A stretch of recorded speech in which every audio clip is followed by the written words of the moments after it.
ಕರ್ತನಲ್ಲಿ ಪ್ರಿಯರೇ, ಯೇಸು ಕ್ರಿಸ್ತ ನಾಮದಲ್ಲಿ ಮತ್ತೊಂದು ಆವರ್ತಿ ನಾವು ನಿಮ್ಮನ್ನು ಈ ಕಾರ್ಯಕ್ರಮದ ಮೂಲಕ ಸಂಧಿಸುವುದಕ್ಕೆ ಬಹಳ ಸಂತೋಷವುಳ್ಳವರಾಗಿದ್ದೇವೆ. ಈ ದಿನದಲ್ಲಿ ಕೂಡ ಆಸರೆ ಟಿವಿ ಪ್ರಸ್ತುತಪಡಿಸುವ ವ್ಯತಿರಿಕ್ತ ಪರಿಸ್ಥಿತಿಯಲ್ಲಿ ಪ್ರತಿಸ್ಪಂದಿಸುವುದು ಹೇಗೆ ಎಂಬುದಾಗಿ ಹೇಳುವ ಈ ಕಾರ್ಯಕ್ರಮಕ್ಕೆ ಮತ್ತೊಮ್ಮೆ ನಿಮಗೆ ಸ್ವಾಗತ. ಇವತ್ತು ನಮ್ಮ ಮಧ್ಯದಲ್ಲಿ ಬಂದಿರುವಂಥ ಅತಿಥಿಗಳನ್ನು ಸ್ವಾಗತ ಮಾಡುವಂಥ ಸಮಯ. ನಮ್ಮದಲ್ಲಿ ವಿಶೇಷವಾಗಿ ಉಡುಪಿಯಲ್ಲಿ ಸೇವೆ ಮಾಡುವಂಥ ಪಾಸ್ಟರ್ ವಿ.ಜೆ. ಅಬ್ರಹಾಂ ಅವರಿದ್ದಾರೆ. ಅವರು ಜೀಸಸ್ ಟೀಮ್ ಸೇವೆಯ ಸಂಸ್ಥಾಪಕರಾಗಿದ್ದಾರೆ. So pastor V J. ಅಬ್ರಹಾಂ ಅವರೇ, ನಿಮಗೆ ಈ ಕಾರ್ಯಕ್ರಮಕ್ಕೆ ಸ್ವಾಗತ. ನಮ್ಮ ಜೊತೆ ನೀವು ಬಂದದಕ್ಕೋಸ್ಕರ ಭಾಳ ಸಂತೋಷ ಪಡ್ತೇವೆ. ಹಾಗೆ ನಮ್ಮ ಮಧ್ಯದಲ್ಲಿ ವರ್ಲ್ಡ್ ರಿವೈವಲ್ ಇಂಟರ್ನ್ಯಾಷನಲ್ ದುಬೈನಿಂದ ಪಾಸ್ಟರ್ ವಿಜೇಂದ್ರ ಪಾರ್ಸೇಕರ್ ಅವರಿದ್ದಾರೆ. So pastor Vijendra, we want to welcome.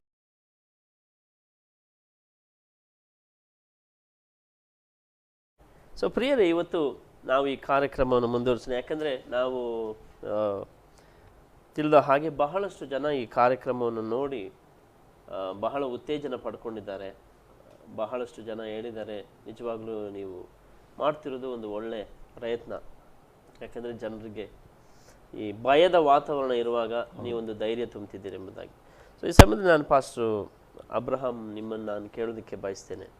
ಈ ಭಯದ ವಾತಾವರಣ ಉಂಟಾಗಲಿಕ್ಕೆ ಕಾರಣಗಳೇನು?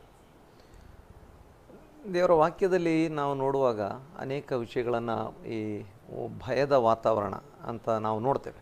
ಅಂದರೆ ಮೊದಲು ನಾವು ಕರ್ತನಲ್ಲಿ ಆ ಒಂದು ನಿಜವಾದ ಸಂಬಂಧ ಇರುವಾಗ ನಮಗೆ ಭಯ ಉಂಟಾಗಲ್ಲ. ಹೌದು. ಅದರ ಅರ್ಥ ಈ ಲೋಕದಲ್ಲಿ ಭಯದ ವಾತಾವರಣ ಇಲ್ಲ ಎಂಬುದಾಗಿ ಅಲ್ಲ, ಇದೆ. ಆಲ್ರೆಡಿ ಭಯದ ವಾತಾವರಣ ಯಾವಾಗಲೂ ಇದೆ. ಹೌದು. ಯಾವತ್ತು ಏದೇನ್ ತೋಟದಲ್ಲಿ ದೇವರೊಂದಿಗಿನ ನಿಜವಾದಂಥ ಒಂದು ಸಂಬಂಧವನ್ನು ಮನುಷ್ಯ ಕಳೆದುಕೊಂಡನೋ ಅಥವಾ ಪಾಪದಿಂದ ದೂರ ಹೋದನೋ, ಆವತ್ತಿನಿಂದ ಅವನಿಗೆ ಭಯದ ವಾತಾವರಣದಲ್ಲೇ ಇದ್ದಾನೆ. ಯಾಕಂತೇಳಿದರೆ ಅವನು ದೇವರ ಒಂದು ಸಾನ್ನಿಧ್ಯ ಏದೇನ್ ತೋಟಕ್ಕೆ ಬಂದಾಗಲೇ ಅವನು ಓಡಿ ಹೋಗ್ತಾ ಇದ್ದಾನೆ. ಅವನಿಗೆ ಭಯ ಆಯಿತು, ದೇವರನ್ನ ಫೇಸ್ ಮಾಡಲಿಕ್ಕೆ. ಅಂದ್ರೆ ಪಾಪ ಮಾಡಿದ ನಿಮ್ಮ, ಹೌದು, ಪಾಪದಿಂದಲೇ ಭಯ ಬಂತು ಲೋಕಕ್ಕೆ. ಅಂದ್ರೆ ನೀವೇನು ಹೇಳ್ತಿದ್ದೀರಿ, ಯಾವಾಗ ಪಾಪ ಇರುತ್ತೋ ಆಗ ಖಂಡಿತ ಭಯ ಇರುತ್ತೆ. ಖಂಡಿತವಾಗಿ ಇರ್ತದೆ. ಯಾಕಂದ್ರೆ ಪಾಪ ಇಲ್ಲ ಅಂದ್ರೆ ಭಯ ಇರಲ್ಲ. ಈಗ ನೋಡಿ, ಚಿಕ್ಕ ಮಕ್ಕಳಿಗೆ ಕೂಡ ಅವರೊಂದು ತಪ್ಪು ಮಾಡಿದಾಗ ತಂದೆ ತಾಯಿ ಮೇಲೆ ಅವರಿಗೆ ಹೆದರಿಕೆ ಇರ್ತದೆ. ಅವರು ಆ ತಪ್ಪನ್ನು ಮುಚ್ಕೊಳ್ಳಿಕ್ಕಾಗಿ ಸುಳ್ಳು ಹೇಳ್ತಾರೆ, ಮುಚ್ಕೊಂಡಿರ್ತಾರೆ. ಇನ್ನು ನೋಡಿ, ಕೆಲವೊಬ್ಬರು ಸ್ಕೂಲಿಗೆ ಹೋಗ್ತಾರೆ. ಸ್ಕೂಲಿಗೆ ಹೋಗುವಾಗ ಅಲ್ಲಿ ಟೀಚರಿಗೆ ಅವತ್ತು ಹೋಮ್ವರ್ಕನ್ನು ಪ್ರೆಸೆಂಟ್ ಮಾಡಬೇಕು. ಅವನು ಕೆಲವೊಮ್ಮೆ ಸ್ಕೂಲಿಗೆ ಹೋಗಲ್ಲ ಅಥವಾ ಅವನಿಗೆ ಹೋಗಲಿಕ್ಕೆ ಇಷ್ಟ ಇರಲ್ಲ. ಅಂದರೆ ಏನೋ ಒಂದು ಉಲ್ಲಂಘನೆ ಆಗಿರುವಾಗ ಭಯ ತನ್ನಿಂತಾನೇ ಅಲ್ಲಿ ಬಂದಿರ್ತದೆ. ಅಂದರೆ ಉಲ್ಲಂಘನೆ ಆದಾಗಲೇ ಭಯ ಆಗೋದು. ಈಗ ನೋಡಿ, ನಾವು ರಸ್ತೆ ಮೇಲೆ, ಈಗ ಲಾಕ್ಡೌನ್, ರಸ್ತೆ ಮೇಲೆ ಹೋಗಲಿಕ್ಕಿಲ್ಲ, ಆದರೆ ನಮಗೆ ಹೋಗಬೇಕು. ಯಾವುದೋ ಒಂದು ಸಂದರ್ಭ ಇರ್ತದೆ, ಹೋಗಬೇಕು, ಆದರೆ ನಮಗೆ ಒಳಗೆ ಭಯ ಇರ್ತದೆ. ಪೊಲೀಸ್ ನಮ್ಮನ್ನು ಹಿಡಿಬೋದು ಅಥವಾ ಪೊಲೀಸ್ ಕೈ ಮಾಡ್ಬೋದು. ನಮಗೆ ಒಂದು ಹಾರ್ನ್ ಕೇಳಿ ಕೂಡಲೇ ಪೊಲೀಸ್ ಇದು ವ್ಯಾನ್ ಬಂತೇನೋ ಅಂತ. ಆದರೆ ಲಾಕ್ಡೌನ್ ಇಲ್ಲ. ಅಂದರೆ ನೀವೇನು ಹೇಳಲಿಕ್ಕೆ ಬಯಸ್ತಿದ್ದೀರಂದ್ರೆ, ಯಾವುದನ್ನು ಮಾಡಬಾರ್ದೋ ಅದನ್ನು ಮಾಡಿದಾಗ ಖಂಡಿತ ಭಯ ಇರುತ್ತೆ. ಖಂಡಿತ ಭಯ ಇರ್ತದೆ. ಆದರೆ ಯಾವುದನ್ನು ನಾವು ಸರಿಯಾಗಿ ಮಾಡ್ತೇವೋ ಆಗ ಭಯಪಡುವ ಅಗತ್ಯ ಇಲ್ಲ. ಸರಿಯಾಗಿ ಮಾಡುವಾಗ ಭಯಪಡುವ ಅವಶ್ಯಕತೆ ಇಲ್ಲ. ಮತ್ತೊಂದು, ನಾವು ಎಲ್ಲಿ ತಪ್ಪಿದ್ದೇವೆ, ಅದನ್ನು ಯಾರ ಹತ್ರ ತಪ್ಪಿದ್ದೇವೆ ಅವ್ರ ಹತ್ರ ನಾವು ಕ್ಷಮಾಪಣೆ ಕೇಳಿಕೊಂಡ್ರು ಅಥವಾ ಇನ್ನೊಂದು ಆ ವ್ಯಕ್ತಿಯೊಂದಿಗೆ ನಾವು ಏನಂತ ಒಂದು ಕಾಂಪ್ರಮೈಸಿಗೆ ಬಂದರೂ ಕೂಡ ಭಯಪಡಬೇಕಾದಂಥ ಅವಶ್ಯಕತೆ ಇರಲ್ಲ. ಹೌದು, ಹೌದು, ಭಾಳ ಸರಿಯಾಗಿ ಹೇಳಿದೆ. ಅಂದರೆ ವೀಕ್ಷಕರೇ, ಇವತ್ತು ಭಯದ ವಾತಾವರಣ ಯಾಕಿದೆ ಅಂದರೆ, ಮೊದಲನೇದಾಗಿ ನಮ್ಮಲ್ಲಿ ಪಾಪ, ಎರಡನೇದಾಗಿ ನಾವು ಎಲ್ಲಿ ಒಂದು ಒಳಗಡೆ ಆತಂಕ ಆಲ್ರೆಡಿ ಇದೆ. ಹಾಗಾಗಿ ಬಹಳ ಸ್ಪಷ್ಟವಾಗಿ ಈ ಸಮಯದಲ್ಲಿ ಪಾಸ್ಟರ್ ವಿ.ಜೆ. ಅಬ್ರಹಾಂ ಅವರು ಪರಿಚಯ ಮಾಡುವಾಗಲೇ ಹೇಳಿದ್ರು, ಎಲ್ಲಿ ಒಳಗಡೆ ಪಾಪ ಇರುತ್ತೋ, ಯಾರಿಗೆ ವಿರುದ್ಧವಾಗಿ ನಾವು ಪಾಪ ಮಾಡ್ತೇವೋ ಆಗ ಖಂಡಿತ ಭಯ. ಆದರೆ ಒಂದು ವಿಷಯ, ದೇವರ ಮಕ್ಕಳು ಭಯಪಡುವ ಅಗತ್ಯ ಇಲ್ಲ ಅಂತ ನೀವು ಹೇಳಿದ್ರೆ. ಯಾಕಂದರೆ ನಾವು ದೇವ್ರ ಜೊತೆ ಒಂದಾಗಿದ್ದೇವೆ. ನಮ್ಮ ಸಂಬಂಧ ಸರಿಯಾಗಿರುವಾಗ, ನಾವು ಆತನೊಂದಿಗೆ ಒಡನಾಟ ಚೆನ್ನಾಗಿರುವಾಗ ಭಯಪಡುವ ಅಗತ್ಯ. ಹೌದು, ಖಂಡಿತವಾಗಿ. ಅಂದರೆ ವಾಕ್ಯ ಏನು ಹೇಳ್ತದೆ ಅಂದರೆ, ನಾವು ದೇವರೊಂದಿಗೆ ಸಮಾಧಾನವಾಗಿದ್ದೇವೆ ಅಥವಾ ಯೇಸು ಕ್ರಿಸ್ತರ ಮೂಲಕವಾಗಿ ನಾವು ದೇವರೊಂದಿಗೆ ಆ ಒಂದು ಸಮಾಧಾನ ಅಥವಾ ರೀಕನ್ಸಿಲಿಯೇಷನ್ಗೆ ನಾವು ಯಾವಾಗ ಬಂದಿರ್ತೇವೆ, ಸಂಧಾನವಾಗಿದ್ದೇವೆ, ಅಲ್ಲಿಗೆ ನಮ್ಮ ಮಧ್ಯದಲ್ಲಿದ್ದಂಥ ಒಂದು ಗೋಡೆ ತೊಲಗಿ ಹೋಯಿತು. ಈಗ ನಮಗೆ ಭಯಪಡುವಂಥ ಅವಶ್ಯಕತೆ ಇಲ್ಲ. ಮತ್ತೊಂದು, ಈಗ ನಾವು ಭಯ ಯಾಕೆ ನಮಗೆ ಬೇಡ ಅಂತೇಳಿದರೆ, ನಾವಾಗಿ ಕರ್ತನ ಕಡೆಗೆ ಬಂದಿದ್ದಲ್ಲ, ಆತನೇ ಪ್ರೀತಿಸಿ ನಮ್ಮ ಕಡೆಗೆ ಬಂದಿದ್ದಾರೆ. ಅದಕ್ಕೆ ನೋಡಿ, ವಾಕ್ಯದಲ್ಲಿ ಈ ಪ್ರಕಾರ ನೋಡ್ತೇವೆ, ದೇವರ ಮಕ್ಕಳಿಗೆ ಕೆಟ್ಟ ಸುದ್ದಿಯ ಭಯ ಇರುವುದಿಲ್ಲ ಅಂತ. ಕೆಟ್ಟ ಸುದ್ದಿಗಳು ಇಲ್ಲ ಅಂತ ಹೇಳಲ್ಲ, ನೋಡಿ, ಈಗ ಕೊರೋನಾ, ಈ ಕೋವಿಡ್ ರೋಗ ಇದೊಂದು ಕೆಟ್ಟ ಸುದ್ದಿ ಆ್ಯಕ್ಚುಲಿ. ಹೌದು. ನಮ್ಮ ಸುತ್ತಮುತ್ತಲು ನೋಡಿ 91ನೇ ಕೀರ್ತನೆಯಲ್ಲಿ ಕೂಡ ಅದನ್ನೇ ನೋಡ್ತೇವೆ. ನಿನ್ನ ಮಗ್ಗುಲಲ್ಲಿ 1000 ಜನ ಬೀಳ್ತಾರೆ, ನಿನ್ನ ಬಲಮಗ್ಗುಲಲ್ಲಿ 10,000 ಜನ ಬೀಳ್ತಾರೆ ಅಂತ. ಅಂದರೆ ಕೆಟ್ಟ ಸುದ್ದಿಗಳು ಇರಲ್ಲ ಅಥವಾ ಕೆಟ್ಟ ಕಾರ್ಯಗಳು ಲೋಕದಲ್ಲಿ ಇರಲ್ಲ ಅಂತಲ್ಲ, ದೇವರ ಮಕ್ಕಳಿಗೆ ಕೆಟ್ಟ ಕಾರ್ಯಗಳು, ಕೆಟ್ಟ ಸುದ್ದಿಗಳ ಭಯದ ಅವಶ್ಯಕತೆ ಇರಲ್ಲ. ಅಂದ್ರೆ ಕೆಟ್ಟ ಸುದ್ದಿ ಇದ್ರು, ಕೆಟ್ಟ ಕಾರ್ಯಗಳು ನಡೀತಾ ಇದ್ರು, ಇದೆಲ್ಲದರ ನಡುವೆ ಯಾರು ದೇವರಲ್ಲಿ ಇರ್ತಾರೋ, ಅಂದ್ರೆ ದೃಢವಾಗಿರ್ತಾರೋ, ದೇವ್ರನ್ನ ತಿಳ್ಕೊಂಡಿರ್ತಾರೋ, ಅವ್ರು ಭಯ ಪಡುವ ಅಗತ್ಯ ಇಲ್ಲ, ಭಯ ಅವ್ರಿಗಾಗೋದಿಲ್ಲ. ಯಾಕಂದರೆ ದೇವರೇ ನಮ್ಮನ್ನು ಸಂರಕ್ಷಣೆ ಮಾಡುವನಾಗಿರ್ತಾನೆ. ಮತ್ತು ಈ ಎಲ್ಲ ಕಾರ್ಯಗಳ ಮೇಲೆ ಪರಮಾಧಿಕಾರಿ ಅಥವಾ ಪ್ರತಿಯೊಂದನ್ನು ನಿಯಂತ್ರಣ ಮಾಡುವವನು ನಮ್ಮ ದೇವರೇ. ಹಾಗಿರುವಾಗ ನಾನು ಒಳ್ಳೆಯ ಒಂದು ಸಣ್ಣ ಚಿಕ್ಕ ಕಥೆಯನ್ನು ಕೇಳಿದೆ. ಆ ಕಥೆಯಲ್ಲಿ ಹೀಗೆ, ಒಬ್ಬ ವ್ಯಕ್ತಿ ಮದುವೆಯಾಗಿ ತನ್ನ ಹೆಂಡತಿಯನ್ನು ತನ್ನ ಮನೆಗೆ ಕರ್ಕೊಂಡು ಹೋಗ್ತಾ ಇದ್ದಾನೆ. ಆ ವ್ಯಕ್ತಿ ಒಳ್ಳೆಯ ವೀರ ಪರಾಕ್ರಮ ವ್ಯಕ್ತಿ. ಹೆಂಡತಿ ಅಷ್ಟೇ ನೋಡಲಿಕ್ಕೆ ಮುಗ್ಧ ಮತ್ತು ಅಷ್ಟೇ ಒಳ್ಳೆಯ ಸ್ವಭಾವದ ಹೆಂಡತಿ. ಅಂದರೆ ಈಗ ಮದುವೆಯಾಗಿ ಪ್ರಥಮ ದಿನವೇ ಅವ್ರನ್ನ ಒಂದು ಹೊಳೆ ದಾಟಿ, ಅಂದರೆ ಒಂದು ಸಮುದ್ರ ಕೂಡುವಂಥ ಜಾಗ, ಹೊಳೆ ದಾಟಿ ಈಗ ಅವರು ತಮ್ಮ ಮನೆಗೆ ಹೋಗಬೇಕು. ಆ ಸಣ್ಣ ದೋಣಿಯಲ್ಲಿ ಹೋಗ್ತಾ ಇದ್ದಾರೆ. ದೊಡ್ಡ ಬಿರುಗಾಳಿ ಆಕಸ್ಮಿಕವಾಗಿ ಬಂದಾಗ ಇವರು ಸಾಧಾರಣವಾಗಿ ಹೇಳ್ತೇವೆ ಹಿಂದಿಯಲ್ಲಿ, ಬಿಂದಾಸ್ ಆರಾಮಾಗಿ ಕೂತ್ಕೊಂಡಿದ್ದಾರೆ. ದೊಡ್ಡ ಬಿರುಗಾಳಿ, ಈಗ ದೋಣಿ ಮುಳುಗಿ ಹೋಗ್ತದೆ ಆ ಥರ ಆಗ್ತಾ ಉಂಟು. ಆದರೆ ಆ ಸ್ತ್ರೀಗೆ ತುಂಬ ಹೆದರಿಕೆ ಆಗ್ತಾ ಉಂಟು.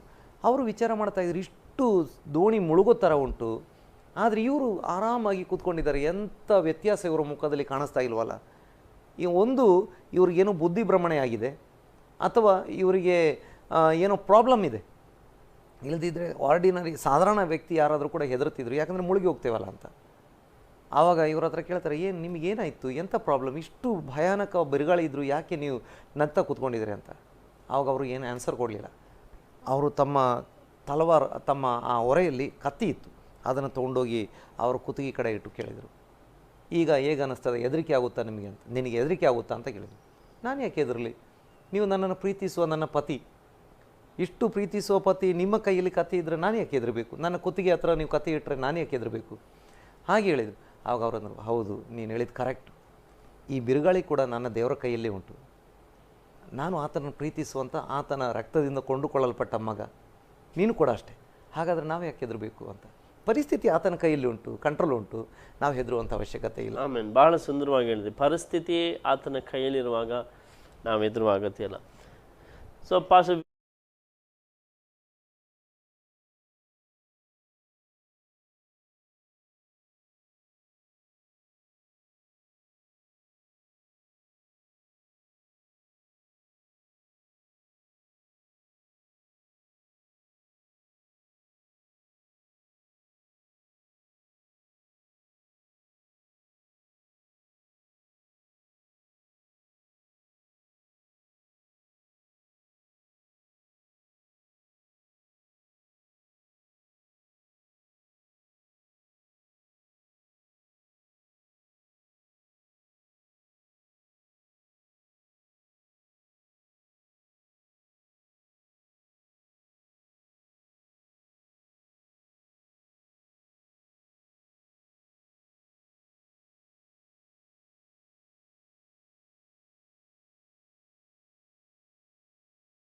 ಪ್ರಿಯರೇನ, ಈಗಾಗಲೇ ನೀವು ಈ ಒಂದು ಕಾರ್ಯಕ್ರಮದಲ್ಲಿ ನಮ್ಮೊಂದಿಗೆ ನೇರ ಪ್ರಸಾರದಲ್ಲಿ ಬರ್ತಿದ್ದೀರಿ, ನೋಡ್ತಾ ಇದ್ದೀರಿ.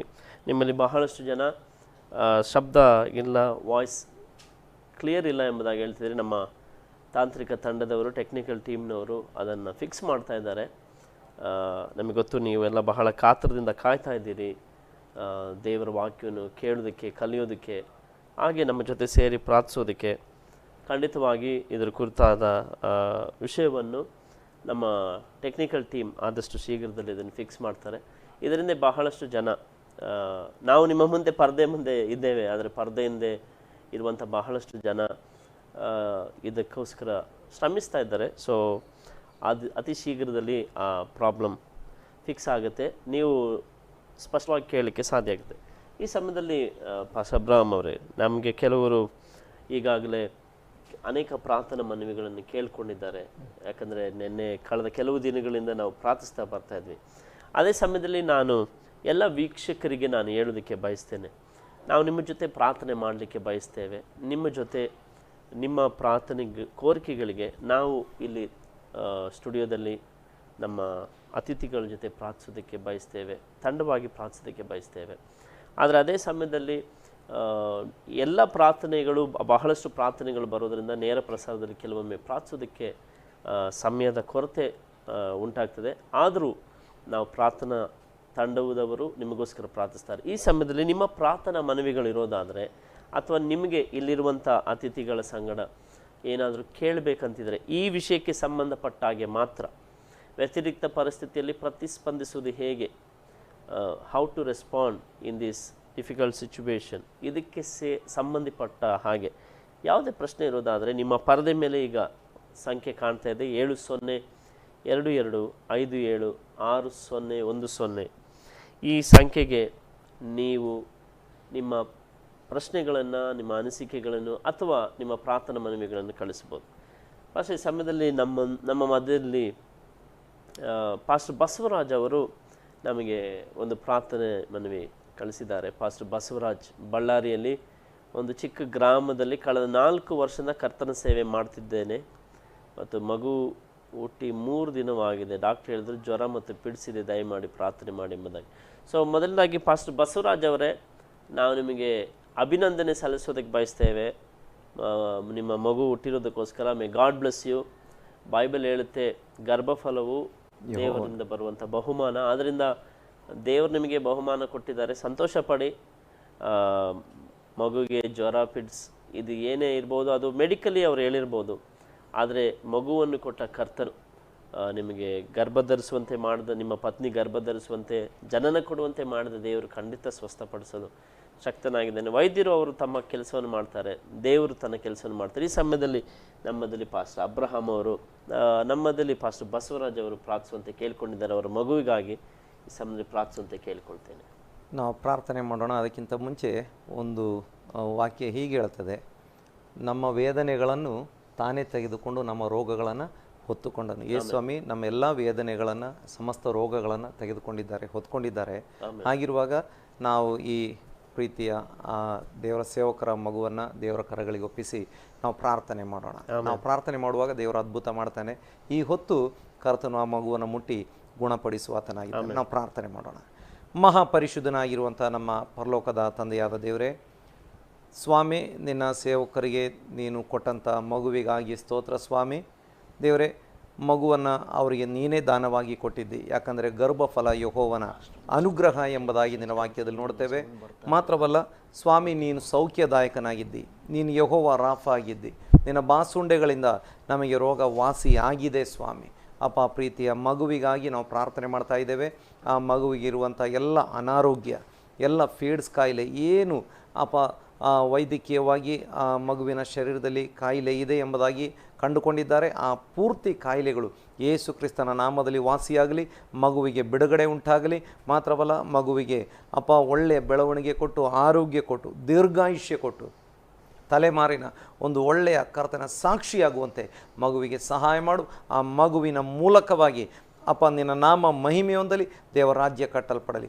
ಯೇಸು ಕ್ರಿಸ್ತನ ನಾಮದಲ್ಲಿ ಮಗುವನ್ನು ಆಶೀರ್ವಾದ ಮಾಡ್ತಾ ಇದ್ದೇನೆ. ಹಾಗೆ ಮಗುವಿನ ತಂದೆ ತಾಯಂದರಿನೂ ಕೂಡ ನಿನ್ನ ಕರಗಳಿಗೆ ಒಪ್ಪಿಸಿ ಯೇಸು ಕ್ರಿಸ್ತನ ನಾಮದಲ್ಲಿ ದೇವರ ಸೇವಕರಾಗಿ ನಾವು ಆಶೀರ್ವಾದ ಮಾಡ್ತೇವೆ. ಅವ್ರನ್ನ ಸೇವೆಯಲ್ಲಿ ದೇವರ ರಾಜ್ಯದ ಆ ಒಂದು ಕಟ್ಟಣದಲ್ಲಿ ಅವ್ರನ್ನ ಬಲವಾಗಿ ಉಪಯೋಗಿಸು ಸ್ವಾಮಿ. ನಿನ್ನ ಪ್ರಾರ್ಥನೆ ಕೇಳಿದ್ದೆ, ಅದ್ಭುತ ಮಾಡಿದ್ದಿ, ಸ್ತೋತ್ರಪ್ಪ. ಯೇಸು ಕ್ರಿಸ್ತನ ನಾಮದಲ್ಲಿ ತಂದೆಯಾದ ದೇವರೇ, ಆಮೇನ್ ಆಮೇನ್. Thank you. Sincere apologies to all the viewers. So many of you are not able to hear our voice. Our technical team has fixed the issue. So even we were all doing our best to fix the issue. So thank you so much for your patience. ನಿಮ್ಮ ತಾಳ್ಮೆಗಾಗಿ ಸ್ತೋತ್ರ. ನಮ್ಮ ತಾಂತ್ರಿಕ ತಂಡದವರು ಈ ಸಮಸ್ಯೆಯನ್ನು ಕೂಡಲೇ ಬಗೆಹರಿಸಿದ್ದಾರೆ. ನೀವು ಇದುವರೆಗೂ ಕಾದಿದ್ದೀರಿ. ಸೊ ಈ ಸಮಯದಲ್ಲಿ ವಿ ವಿಲ್ ಆಲ್ಸೋ ಪ್ರೇ. ಈ ಸಮಯದಲ್ಲಿ ನಾವು ಇನ್ನೊಂದು ಪ್ರಾರ್ಥನೆ ಮನವಿಗಾಗಿ ನಾವು ಪ್ರಾರ್ಥನೆ ಮಾಡೋಣ. ಈಗ ಇಲ್ಲಿ ನಮಗೆ ಒಬ್ಬರು ಪ್ರಾರ್ಥನಾ ಮನವಿಯನ್ನು ಕಳಿಸಿದ್ದಾರೆ.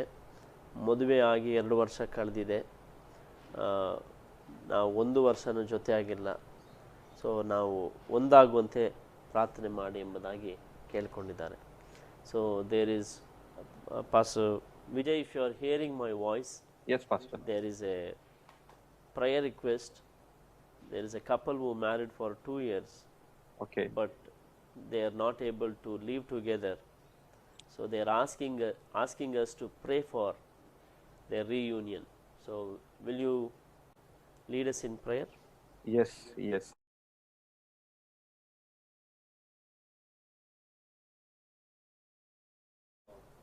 Lord, we understand through your word that there are 2 covenants. One covenant is between man and God, and the second covenant is between the man and the woman, the husband and the wife. And at this moment, Father, we pray for your people, those who have come with a prayer request. We pray in the name of Jesus for the restoration of this covenant, because Lord, we know that this covenant is an institution organized and ordained by you, Father. And what you have brought together, Lord, we pray that let no man separate it, let no evil separate it. So Lord, right now we come in agreement with your saints and we speak blessing upon this covenant. We declare that no weapon of the enemy shall prosper against this marriage covenant in the name of Jesus. And Lord, we seal this covenant with the blood of Yeshua. Thank you, Father, for hearing our prayers and answering this day. In Jesus' name. In Jesus' name. Amen. Amen. Amen. Thank you so much, Pastor, for praying that. ಈ ಸಮಯದಲ್ಲಿ pastor ನಮ್ಮ ಮಧ್ಯದಲ್ಲಿ ಇನ್ನೊಬ್ಬರು ಕೂಡ ಪ್ರಾರ್ಥನೆ ಕೇಳಿಕೊಂಡಿದ್ದಾರೆ. ಕಿಶೋರ್ ಕುಲಕರ್ಣಿ ಅನ್ನೋರು, ನನ್ನ ಎಡಗೈಯ ಬೆರಳುಗಳು ಸರಿಯಾಗಿ ವರ್ಕ್ ಮಾಡ್ತಿಲ್ಲ, ಮತ್ತು ಲೆಫ್ಟ್ ಲೆಗ್ ಕೂಡ ಸಮಸ್ಯೆ ಇದೆ ಎಂಬುದಾಗಿ. ಸೊ ಕಿಶೋರ್ ಕುಲಕರ್ಣಿ ಅವರಿಗೋಸ್ಕರ ಪ್ರಾರ್ಥನೆ ಮಾಡುವಂತೆ ನಾನು ಖಂಡಿತವಾಗಿ ನಾವು ಪ್ರಾರ್ಥನೆ ಮಾಡೋಣ. ಮಹಾಪರಿಶುದ್ಧನಾಗಿರುವಂಥ ನಮ್ಮ ಪರಲೋಕದ ತಂದೆಯಾದ ದೇವರೇ, ನಮ್ಮ ಪ್ರೀತಿಯ ಸಹೋದರರಾಗಿರುವ ಕಿಶೋರ್ ಕುಲಕರ್ಣಿ ಅವರಿಗಾಗಿ ಅಪ್ಪ ನಾನು ಪ್ರಾರ್ಥನೆ ಮಾಡ್ತಾ ಇದ್ದೇನೆ ಸ್ವಾಮಿ. ವಿಶೇಷವಾಗಿ ಅವರ ಎಡಗೈ ಬೆರಳುಗಳು ಮತ್ತು ಕಾಲಿಗೆ ಅಪ್ಪ ಇರುವಂಥ ಸಮಸ್ಯೆ ಪೂರ್ಣವಾಗಿ ಅಪ್ಪ ನೀನು ವಾಸಿ ಮಾಡಲಿಕ್ಕೆ ಶಕ್ತನಾಗಿದ್ದಿ ಸ್ವಾಮಿ. ನಮಗೋಸ್ಕರವೇ ಸ್ವಾಮಿ ನಿನ್ನ ಕೈ ಕಾಲುಗಳು ತಿವಿಯಲ್ಪಟ್ಟವು, ನಮಗೋಸ್ಕರ ಶಿಲುಬೆ ಮೇಲೆ ಜಡಿಯಲ್ಪಟ್ಟೆ, ಹೌದು ಮರಣ ಹೊಂದಿದೆ ಸ್ವಾಮಿ, ಸಮಾಧಿ ಮಾಡಲ್ಪಟ್ಟೆ, ಆದರೆ 3ನೇ ದಿನ ಮರಣವನ್ನು ಜಯಿಸಿ ಎದ್ದು ಬಂದಿರುವಿ ಅಪ್ಪ. ನಮ್ಮ ಸಮಸ್ತ ಸಮಸ್ಯೆಗಳಿಗೆ ನೀನು ಪರಿಹಾರಕನಾಗಿರುವಿ. ಆ ಪ್ರೀತಿಯ ಸಹೋದರರ ಆ ಕೈಕಾಲುಗಳ ಸಮಸ್ಯೆಗಳು ಯೇಸು ಕ್ರಿಸ್ತನ ನಾಮದಲ್ಲಿ ನೀಗಲಿ ಎಂದು ಯೇಸು ಕ್ರಿಸ್ತನ ನಾಮದಲ್ಲಿ ಅಪ್ಪಣೆ ಕೊಡ್ತಾ ಇದ್ದೇವೆ. ಹೌದು, ಪರಿಪೂರ್ಣ ಬಿಡುಗಡೆ ಉಂಟಾಗಿ ಅವರಿಗೆ ಓಡಾಡಿ ನಡೆಯುವುದಕ್ಕೆ, ಕೆಲಸ ಮಾಡುವುದಕ್ಕೆ, ಪ್ರತಿಯೊಂದು ಕಾರ್ಯಗಳನ್ನು ಬಹಳ ಸರಳವಾಗಿ ಸುಲಭವಾಗಿ ಮಾಡಲಿಕ್ಕಾಗುವಂತೆ, ನಿನ್ನ ಒಳ್ಳೆಯ ಸಾಕ್ಷಿಯಾಗುವಂತೆ ನೀನು ಅವರಿಗೆ ಸಹಾಯ ಮಾಡು. ನೀನು ನಿನ್ನ ವಾಕ್ಯವನ್ನು ಕಳುಹಿಸಿ ಅವರು ಇರುವಂಥ ಸ್ಥಳದಲ್ಲಿ ಇವತ್ತು ಅವ್ರನ್ನ ವಾಸಿ ಮಾಡಿರುವಿ, ಅವರಿಗೋಸ್ಕರ ಅದ್ಭುತ ಮಾಡಿರುವಿ. ಅದಕ್ಕಾಗಿ ಸ್ತೋತ್ರ ಸ್ವಾಮಿ. ಪ್ರಾರ್ಥನೆ ಕೇಳಿರುವುದಕ್ಕಾಗಿ ಸ್ತೋತ್ರ. ಯೇಸು ಕ್ರಿಸ್ತನ ನಾಮದಲ್ಲಿ ತಂದೆಯಾದ ದೇವರೇ, ಆಮೇನ್. ಆಮೇನ್. Thank you, Pastor. So, Pastor Vijendra, I just want to come back to you since we had some technical glitches. So, you were sharing how was the initial days in Dubai and why there was a. As I mentioned before, that initially when the pandemic hit, in the world, and we saw that it was increasing. Definitely, the fear started gripping in the hearts and minds of people because people were not prepared for this. This came all of a sudden upon the entire world. However, as I was saying that, there are two kinds of people: one who have known God, the living God; one who have known Jesus Christ, and they know the Word of God. On the other side, some people are yet to know about Jesus Christ. And this day we are speaking to both the types of audiences: those who know Jesus, those who doesn't know. Those who doesn't know Jesus Christ, you have a great hope today as you are hearing our voices today, as you are hearing the Word of God today, because that's what the Word of God does. So coming back, how the situation was, it was, yes, fearful. There was a lot of chaos, and even now people are still going through this trauma. But however, Pastor Stephen, even during this phase of time that we are going through, there is only one thing that can keep us strong. There is only one thing that keeps us giving a great hope, and that hope is found in Jesus Christ and in His words. That's because we see all throughout the Bible, God is very much, careful about His word. He is very much mindful about His word, and Bible is so clear in saying that heaven and earth will pass away. Jesus said, "And my words will never pass away." So when we read such kind of statement that given by Jesus Christ, this gives us a great hope because He has promised us salvation. He has promised us protection. He has promised us everything that we need in our life that is found in Jesus and His word. So, Pastor, yes, we encouraged our church people, we encouraged our friends, we encouraged our relatives through the word of God, and we saw that many people started getting delivered from fear. Amen amen. ಬಹಳ ಸುಂದರವಾಗಿ ಹೇಳಿದೆ. ಯಾವಾಗ ವಾಕ್ಯಕ್ಕೆ ನಾವು ಹಿಂದಿರುಗ್ತೇವೋ, ದೇವರ ವಾಕ್ಯಕ್ಕೆ ಹಿಂದಿರುಗ್ತೇವೋ, ಭಯದಿಂದ ಬಿಡುಗಡೆ ಆಗುತ್ತೆ. ನೀವೇನು ಹೇಳಲಿಕ್ಕೆ ಬಯಸ್ತೀರಪ್ಪ? ಈ ಭಯದಿಂದ ಸಂಪೂರ್ಣ ಮುಕ್ತರಾಗಿ ಸ್ವತಂತ್ರರಾಗಿ ಜೀವಿಸಬೇಕಂದ್ರೆ ದೇವರ ಮಕ್ಕಳು ಏನು ಮಾಡಬೇಕು? ಖಂಡಿತವಾಗಿ ಈಗಾಗಲೇ ದೇವರ ಸೇವಕರು ಕೂಡ ಬಹಳ ಚಂದವಾಗಿ ಅದರ ಬಗ್ಗೆ ಹೇಳಿದ್ದಾರೆ. ಅಂದರೆ ಈಗಿನ ಪ್ರೆಸೆಂಟ್, ಈಗಿನ ಈ ಸದ್ಯದ ಅಥವಾ ಈ ಪ್ರಸ್ತುತ ಈಗಿನ ಒಂದು ವಿಷಯ ಅಂತ ಹೇಳಬೇಕು ಅಂತ ಹೇಳಿದರೆ, ಬೇರೆ ಬೇರೆ ರೀತಿಯಲ್ಲಿ ಭಯ ಇದ್ದಾವೆ ಬಿಡಿ. ನಾನು ಆಗಲೇ ಹೇಳಿದಾಗೆ ಮನುಷ್ಯನ ಉಗಮದಿಂದಲೇ ಭಯನೂ ಸ್ಟಾರ್ಟ್ ಆಯಿತು. ಸ್ವಲ್ಪ ದಿನವಷ್ಟೇ ಭಯ ಇಲ್ಲದಂಥ ಒಂದು ಜೀವಿತ ಮಾಡಿದರು ಏದೆನ್ ತೋಟದಲ್ಲಿ, ಸ್ವಲ್ಪವೇ ದಿನ ಅಥವಾ ಕೆಲವೇ ವರ್ಷಗಳು. ಆದರೆ ಮನುಷ್ಯನ ಇಡೀ ಚರಿತ್ರೆಯೇ ಆ ನಂತರ ನೋಡ್ತೇವೆ, ಬರೇ ಭಯದಿಂದ ತುಂಬಿದಂಥ ಒಂದು ಚರಿತ್ರೆನೇ ನೋಡ್ತೇವೆ. ಮೊನ್ನೆ ದಿನದಲ್ಲಿ ನನಗೆ ಒಬ್ಬರ ವಿಷಯ ಗೊತ್ತಾಯಿತು. ಅವರು ಗಲ್ಫಲ್ಲೇ ಇರುವಂಥವರು, ಸ್ವಲ್ಪ ಸಂಪಾದನೆ ಮಾಡ್ಕೊಂಡಿದ್ದಾರೆ, ಸ್ವಲ್ಪ ಏನು ಬ್ಯಾಂಕ್ ಬ್ಯಾಲೆನ್ಸನ್ನು ಭಾರತದಲ್ಲಿ ಇಟ್ಟಿದ್ದಾರೆ. ಅವರು ಇರುವಂಥದ್ದು ಗಲ್ಫಲ್ಲಿ. ಈಗ ಅವರಿಗೆ ಟೆನ್ಷನ್ ಏನು ಅಂತೇಳಿದರೆ, ಭಾರತ ದೇಶ ಕೂಡ ಏನಾಗಿದೆ ಅಂದರೆ ಆರ್ಥಿಕ ಮುಗ್ಗಟ್ಟಿನಿಂದ ಹೋಗ್ತಾ ಇದೆ. ಇನ್ನು ನನ್ನ ಹಣವನ್ನೇನಾದರೂ ಮುಟ್ಟುಗೋಲು ಹಾಕಿ ಸರ್ಕಾರ ತೊಗೊಳ್ತದ ಅಂತ ಅವ್ರಿಗೆ ಈಗ ನಿದ್ರೆ ಬರ್ತಾಯಿಲ್ಲ.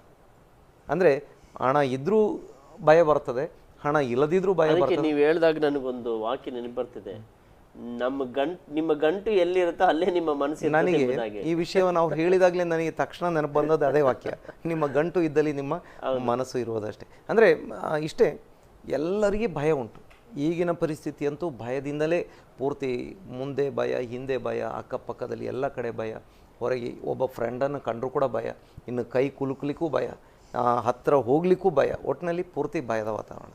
ಆದರೆ ಭಯದಿಂದ ಹೇಗೆ ಬಿಡುಗಡೆ ಹೊಂದಬೋದು ಎಂಬಂಥದ್ದಕ್ಕೆ, ಭಯ ಹೇಗೆ ಬಂತು ಅಂತ ಕೂಡ ದೇವರ ವಾಕ್ಯ ಹೇಳ್ತದೆ. ಇನ್ನು ಈಗಿನ ಕಾಲದ ಬಗ್ಗೆ ಕೂಡ ದೇವರ ವಾಕ್ಯದಲ್ಲಿ ಪ್ರವಾದನೆಗಳಿದ್ದಾವೆ, ಇನ್ನು ಮುಂದಿನ ಕಾಲದ ಬಗ್ಗೆ ಕೂಡ ದೇವರ ವಾಕ್ಯದಲ್ಲಿ ಹೇಳಿದ್ದುಂಟು. ಆದರೆ ನಾವು ಅದನ್ನು ಕೂಲಂಕುಷವಾಗಿ ವಿವರಿಸಲಿಕ್ಕೆ, ಮಾತಾಡಲಿಕ್ಕೆ ನಮಗೆ ಸಮಯ ಸಾಲುವುದಿಲ್ಲ. ಆದರೆ ಸಿಂಪಲ್ಲಾಗಿ ಭಯದಿಂದ ಹೇಗೆ ಬಿಡುಗಡೆ ಹೊಂದ್ಬೋದು, ಆಗಲೇ ಹೇಳಿದಾಗೆ ಎಲ್ಲವನ್ನು ನಿಯಂತ್ರಿಸುವಂಥ ದೇವರಿದ್ದಾನೆ. ನಮ್ಮ ಯೇಸು ಸ್ವಾಮಿ ಸಮಸ್ತಕ್ಕೂ ಮೇಲೆ ಇದ್ದಾರೆ. ನೋಡಿ, ಯೇಸು ಸ್ವಾಮಿ ಸೇವೆ ಮಾಡುವಂಥ ಸಮಯದಲ್ಲಿ ಅವರು ಒಂದು ಸಲ ದೋಣಿಯಲ್ಲಿ ಪ್ರಯಾಣ ಮಾಡ್ತಾ ಇದ್ದಾರೆ, ಅವ್ರ ಜೊತೆಗೆ ಶಿಷ್ಯರಿದ್ದರು. ಹೌದು. ಆದರೆ ಏನಾಯಿತು ಅಂತ ಹೇಳಿದ್ರೆ, ಒಮ್ಮೆಗೆ ಬಿರುಗಾಳಿ ಬಂತು. ಬಿರುಗಾಳಿ ಬಂದಾಗ ಶಿಷ್ಯರು ಮೊದಲು ತಮ್ಮ ಕೈಲಾದಂಥ ಎಲ್ಲ ಪ್ರಯತ್ನ ಮಾಡಿದ್ದಾರೆ. ಆದರೆ ಅವರಿಗೆ ಯೇಸು ಸ್ವಾಮಿ ನೆನಪಾಗಲಿಲ್ಲ. ಕೊನೆಗೆ ಅವ್ರಿಗೆ ನೆನಪಾಯಿತು, ಯೇಸು ಇದ್ದಾರಲ್ಲ, ಬಂದು ತಟ್ಟಿ ಎಬ್ಬಿಸಿ, ಸ್ವಾಮಿ ನಾವು ಸಾಯ್ತೇವೆ ಅಂತ. ಯೇಸು ಸ್ವಾಮಿ ಎದ್ದು ಅವರ ಆ ವಿಶ್ವಾಸವನ್ನು ಗದರಿಸಿ, ನಂತರ ಬಿರುಗಾಳಿಯನ್ನು, ಸಮುದ್ರವನ್ನು ಗದರಿಸ್ತಾರೆ. ತಕ್ಷಣ ಎಲ್ಲ ಶಾಂತ ಆಯಿತು. ಅವರಿಗೆ ಆ ಒಂದು ಭಯಾನಕ ಪರಿಸ್ಥಿತಿಯಿಂದ ಅವರಿಗೆ ಬಿಡುಗಡೆ ಆಯಿತು. ಇನ್ನೊಂದು ಸಂದರ್ಭ ಅಂತ ಹೇಳುವಾಗ, ಆಗ ಶಿಷ್ಯರು ಮಾತ್ರ ದೋಣಿಯಲ್ಲಿ ಪ್ರಯಾಣ ಮಾಡ್ತಾ ಇದ್ದಾರೆ. ಶಿಷ್ಯರು ವಿಚಾರ ಮಾಡಿದ್ದಾರೆ, ಯೇಸು ನಮ್ಮ ಸಂಗಡ ಇಲ್ಲ. ಅವ್ರಿಗೆ ಗೊತ್ತುಂಟು ಯೇಸು ಸ್ವಾಮಿ ಪ್ರೇಯರಿಗೆ ಹೋಗಿದ್ದಾರೆ. ಆದರೆ ಸ್ವಲ್ಪ ಹೊತ್ತಲ್ಲಿ ಬಿರುಗಾಳಿ ಸ್ಟಾರ್ಟ್ ಆಯಿತು. ಅಲ್ಲಿ ಕೂಡ ಬಿರುಗಾಳಿ ಸ್ಟಾರ್ಟ್ ಆಯಿತು. ಮುಂಚಿನ ಪರಿಸ್ಥಿತಿಯಲ್ಲಿ ಯೇಸು ಜೊತೆ ಇದ್ದರು, ನಿದ್ರೆ ಮಾಡ್ತಾಯಿದ್ರು ಅಂತ ದೇವರು ಹಾಕಿ ಹೇಳ್ತದೆ. ಯಾಕಂದರೆ ಅವರು ಮನುಷ್ಯರಾಗಿ ಬಂದಂಥ ಮನುಷ್ಯತ್ವದಲ್ಲಿ ನಿದ್ರೆ ಮಾಡ್ತಾಯಿದ್ದಾರೆ, ದೈವತ್ವದಲ್ಲಿ ಅವ್ರಿಗೆ ನಿದ್ರೆ ಇಲ್ಲ.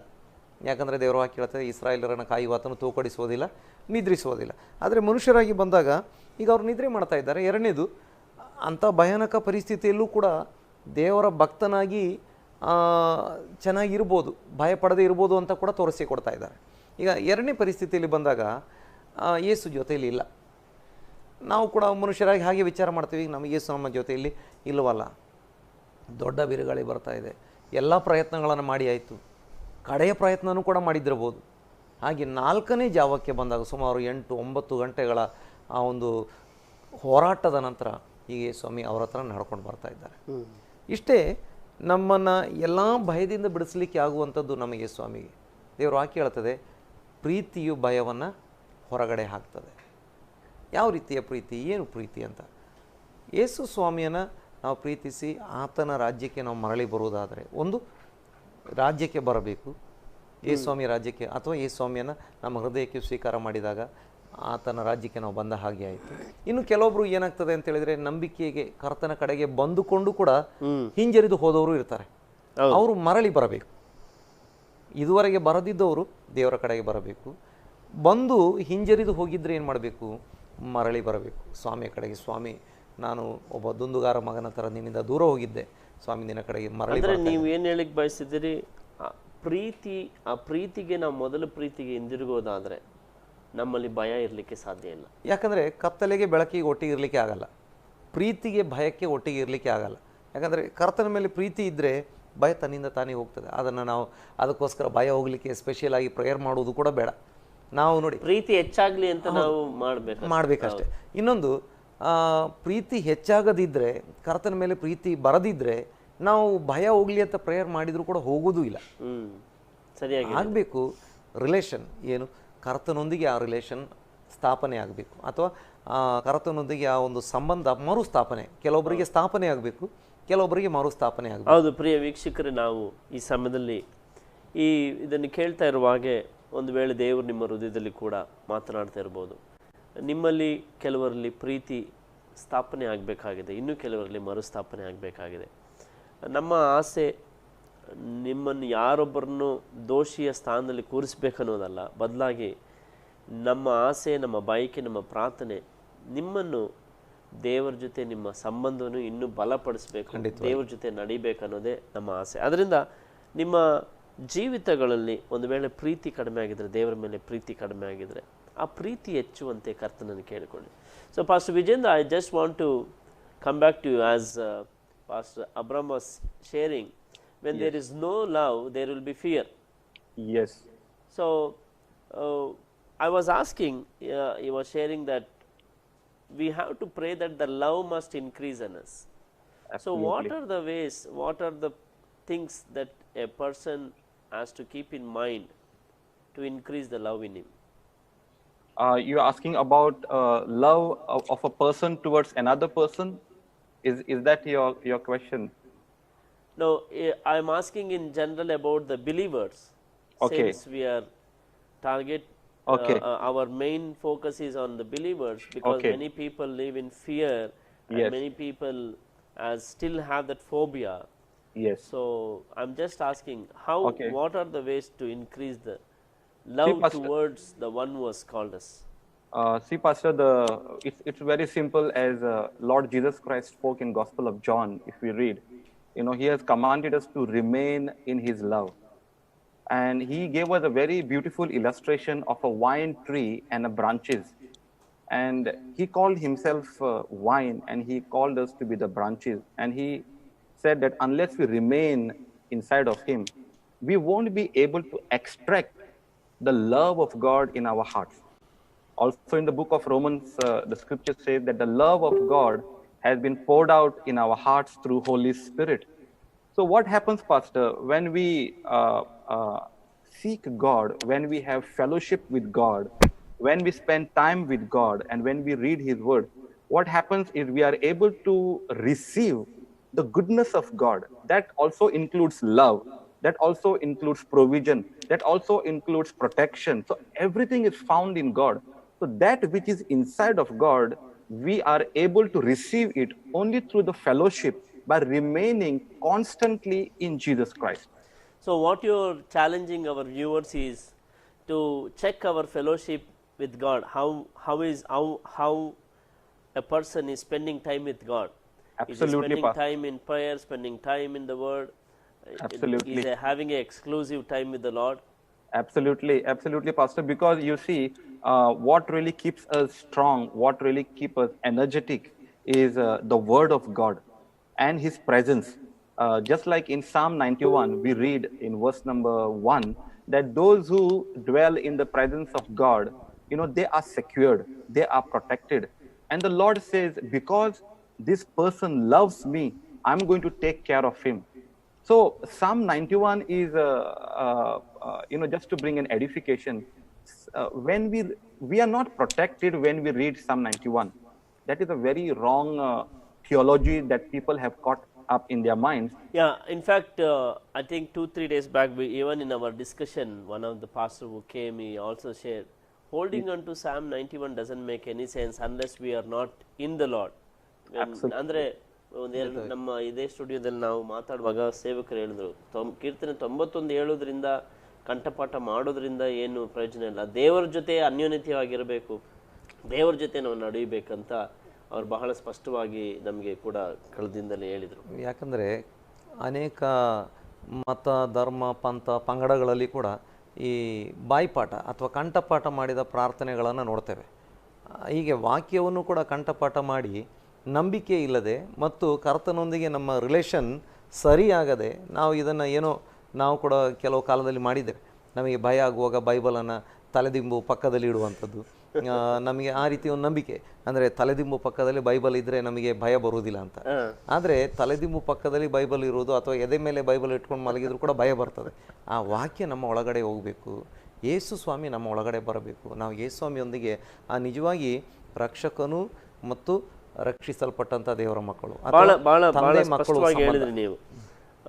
ಪ್ರಿಯರೇ, ಬೈಬಲನ್ನು ತಲೆ ಕೆಳಗೆಲ್ಲ ತಲೆ ಮೇಲಿಟ್ಟರು ಇನ್ನೆಲ್ಲಿಟ್ಟರು ಭಯದಿಂದ ಬಿಡುಗಡೆ ಆಗ್ಲಿಕ್ಕೆ ಸಾಧ್ಯ ಇಲ್ಲ. ಆದರೆ ಅದರಲ್ಲಿ ಬರೆದಿರುವಂಥ ಸಂಗತಿಗಳು ಆ ಸೃಷ್ಟಿಕರ್ತನ ಜೊತೆ ನಮ್ಮ ತಂದೆ ಮಕ್ಕಳ ಸಂಬಂಧ. So Pastor Vijay, so Pastor Abram was sharing that not just by keeping Bible under our pillow or upon our chest doesn't make any sense. Nothing. But if we walk with God intimately, that makes a big difference in our life. Absolutely right, Pastor. Even in the Gospel of Matthew chapter 7, when we read, Jesus said, those who hear my word and they practice the word, they are the people who are building the house on the rock.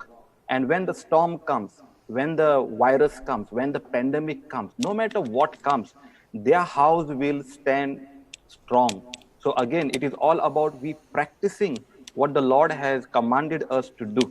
And when we do that, Pastor, there is nothing to be afraid of. Fear should not come even close to us, because there is always a guarantee, guarantee given in the word of God. Amen. Yes.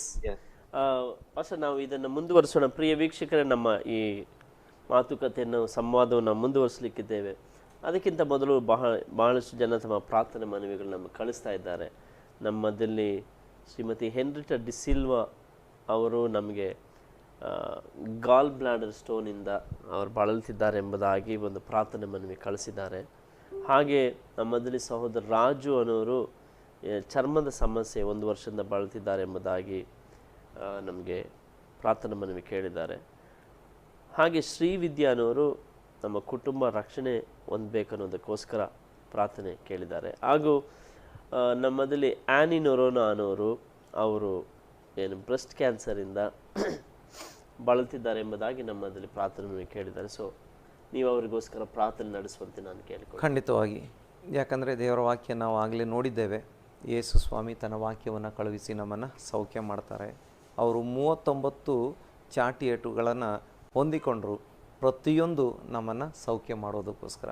ಆತನ ಬಾಸುಂಡೆಗಳಿಂದ ನಮಗೆ ರೋಗವಾಸಿಯಾಗಿದೆ. ಪ್ರೀತಿಯ ಸಹೋದರ ಸಹೋದರಿ, ನೀವೆಲ್ಲಿದ್ದರೂ ಕೂಡ ನಾವು ನಿಮಗೋಸ್ಕರ ಈಗ ಪ್ರಾರ್ಥನೆ ಮಾಡ್ತಾ ಇದ್ದೇವೆ.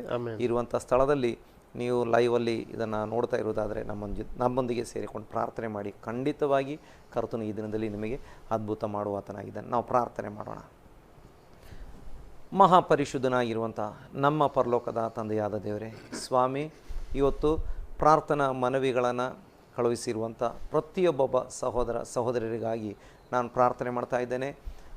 ಆ್ಯನಿ ನೋರನ ಎಂಬಂಥ ಆ ಸಹೋದರಿಗೆ ಇರುವಂಥ ಬ್ರೆಸ್ಟ್ ಕ್ಯಾನ್ಸರ್ನಿಂದ ಅಪ್ಪ ಸ್ವಾಮಿ, ಇವತ್ತು ನೀನು ಅವರಿಗೆ ಬಿಡುಗಡೆ ಕೊಡಬೇಕೆಂದು, ಅವರಿಗೆ ಸೌಖ್ಯ ಮಾಡಬೇಕೆಂದು ಪ್ರಾರ್ಥನೆ ಮಾಡ್ತಾ ಇದ್ದೇನೆ. ಅಪ್ಪ, ನೀನು ಕೈ ಇಟ್ಟರೆ ಸಾಕು ಸ್ವಾಮಿ. ಅಪ್ಪ, ಯಾವ ಕ್ಯಾನ್ಸರ್ ಕೂಡ ನೀಗಿ ಹೋಗ್ತದೆ. ನೀನೊಮ್ಮೆ ಮುಟ್ಟಿದರೆ ಸಾಕು ಸ್ವಾಮಿ. ಅಪ್ಪ, ಯಾವ ನೋವು ಕೂಡ ತೊಲಗಿ ಹೋಗ್ತದೆ. ಆ ಸಹೋದರಿಗೆ ಪರಿಪೂರ್ಣವಾಗಿ ಅಪ್ಪ ನೀನು ಬಿಡುಗಡೆ ಮಾಡಬೇಕು, ಸೌಖ್ಯ ಮಾಡಬೇಕು. ಇನ್ನು ಸ್ವಾಮಿ, ಅವರು ತಮ್ಮ ಆ ಒಂದು ಟೆಸ್ಟಿಂಗಿಗೆ ಹೋಗುವಾಗ ಅಪ್ಪ ಒಳ್ಳೆಯ ಒಂದು ವರದಿ, ಒಂದು ಒಳ್ಳೆಯ ರಿಪೋರ್ಟ್ ಸಿಗುವಂತೆ ನೀನು ಸಹಾಯ ಮಾಡು. ನೀನು ಅದ್ಭುತ ಮಾಡಿದ್ದಿ ಎಂಬುದಾಗಿ ನಂಬಿಕೊಂಡು ಸ್ತೋತ್ರ ಮಾಡ್ತಾ ಇದ್ದೇವೆ. ಹಾಗೆ ಆ ಹೆನ್ರಿಟ್ ಡಿಸಿಲ್ವಾ ಎಂಬಂಥ ಸಹೋದರಿಗಾಗಿ ಅಪ್ಪ ನಾನು ಪ್ರಾರ್ಥನೆ ಮಾಡ್ತಾ ಇದ್ದೇನೆ. ಅವ್ರನ್ನ ಕಾಡ್ತಿರುವಂಥ ಆ ಒಂದು ಸ್ಟೋನ್, ಗಾಲ್ ಬ್ಲಾಡರ್ ಸ್ಟೋನ್ನಿಂದ ಕೂಡ ಅವರಿಗೆ ಸೌಖ್ಯ ಮಾಡು ಸ್ವಾಮಿ. ಅಪ್ಪ ಕರ್ತನೆ, ನಿನ್ನ ವಾಕ್ಯದಲ್ಲಿ ನಾವು ಓದಿದ್ದೇವೆ, ನೀವು ನಂಬಿಕೊಂಡು ಬೆಟ್ಟಕ್ಕೆ ಕಿತ್ತಿಕೊಂಡು ಹೋಗಿ ಸಮುದ್ರದಲ್ಲಿ ಬೀಳು ಎಂದು ಹೇಳಿದರೂ ಕೂಡ ಆಗ್ತದೆ. ಈಗಿಂದೀಗಲೇ ಯೇಸುವಿನ ನಾಮದಲ್ಲಿ ಆ ಸ್ಟೋನ್ ಅಲ್ಲಿಂದ ಕರಗಿ ಹೋಗಲಿ. ಹೌದು ಕರ್ತನೆ, ಪರಿಪೂರ್ಣವಾದ ಬಿಡುಗಡೆ ಹೆನ್ರಿಟ ಸಹೋದರಿಗೆ ಉಂಟಾಗಲಿ ಎಂಬುದಾಗಿ ನಾವು ಪ್ರಾರ್ಥನೆ ಮಾಡ್ತಾ ಇದ್ದೇವೆ. ಅದರಂತೆ ಸ್ವಾಮಿ ಅಪ್ಪ, ಆ ರಾಜು ಸಹೋದರರಿಗೆ ಅವರ ಸ್ಕಿನ್ ಪ್ರಾಬ್ಲಮಿನಿಂದ ಬಿಡುಗಡೆ ಮಾಡಪ್ಪ. ಅವರ ಕರ್ತನೆ, ಆ ಸ್ಕಿನ್ ಪ್ರಾಬ್ಲಮ್ ಯೇಸುವಿನ ನಾಮದಲ್ಲಿ ತೊಲಗಲಿ, ಪರಿಪೂರ್ಣವಾದ ಬಿಡುಗಡೆ ಉಂಟಾಗಲಿ. ಅದರಂತೆ ಶ್ರೀವಿದ್ಯಾ ಸಹೋದರಿಗಾಗಿ ನಾವು ಪ್ರಾರ್ಥನೆ ಮಾಡ್ತಾ ಇದ್ದೇವೆ. ಅವರ ಕುಟುಂಬ ರಕ್ಷಣೆ ಹೊಂದಲಿ ಸ್ವಾಮಿ. ಯಾಕಂದರೆ ನಿನ್ನ ವಾಕ್ಯದಲ್ಲಿ ವಾಗ್ದಾನ ಉಂಟು, ನೀನು ಕರ್ತನಾಗಿರುವ ಯೇಸುವಲ್ಲಿ ನಂಬಿಕೆ ಇಡು, ಆಗ ನೀನು ರಕ್ಷಣೆ ಹೊಂದುವಿ, ನಿನ್ನ ಕುಟುಂಬ ರಕ್ಷಣೆ ಹೊಂದುವುದು. ಆ ಸಹೋದರಿಯ ಇಡೀ ಕುಟುಂಬ ರಕ್ಷಣೆ ಹೊಂದಿ ನಿನ್ನನ್ನು ಆರಾಧಿಸುವಂತೆ ನೀನು ಸಹಾಯ ಮಾಡು.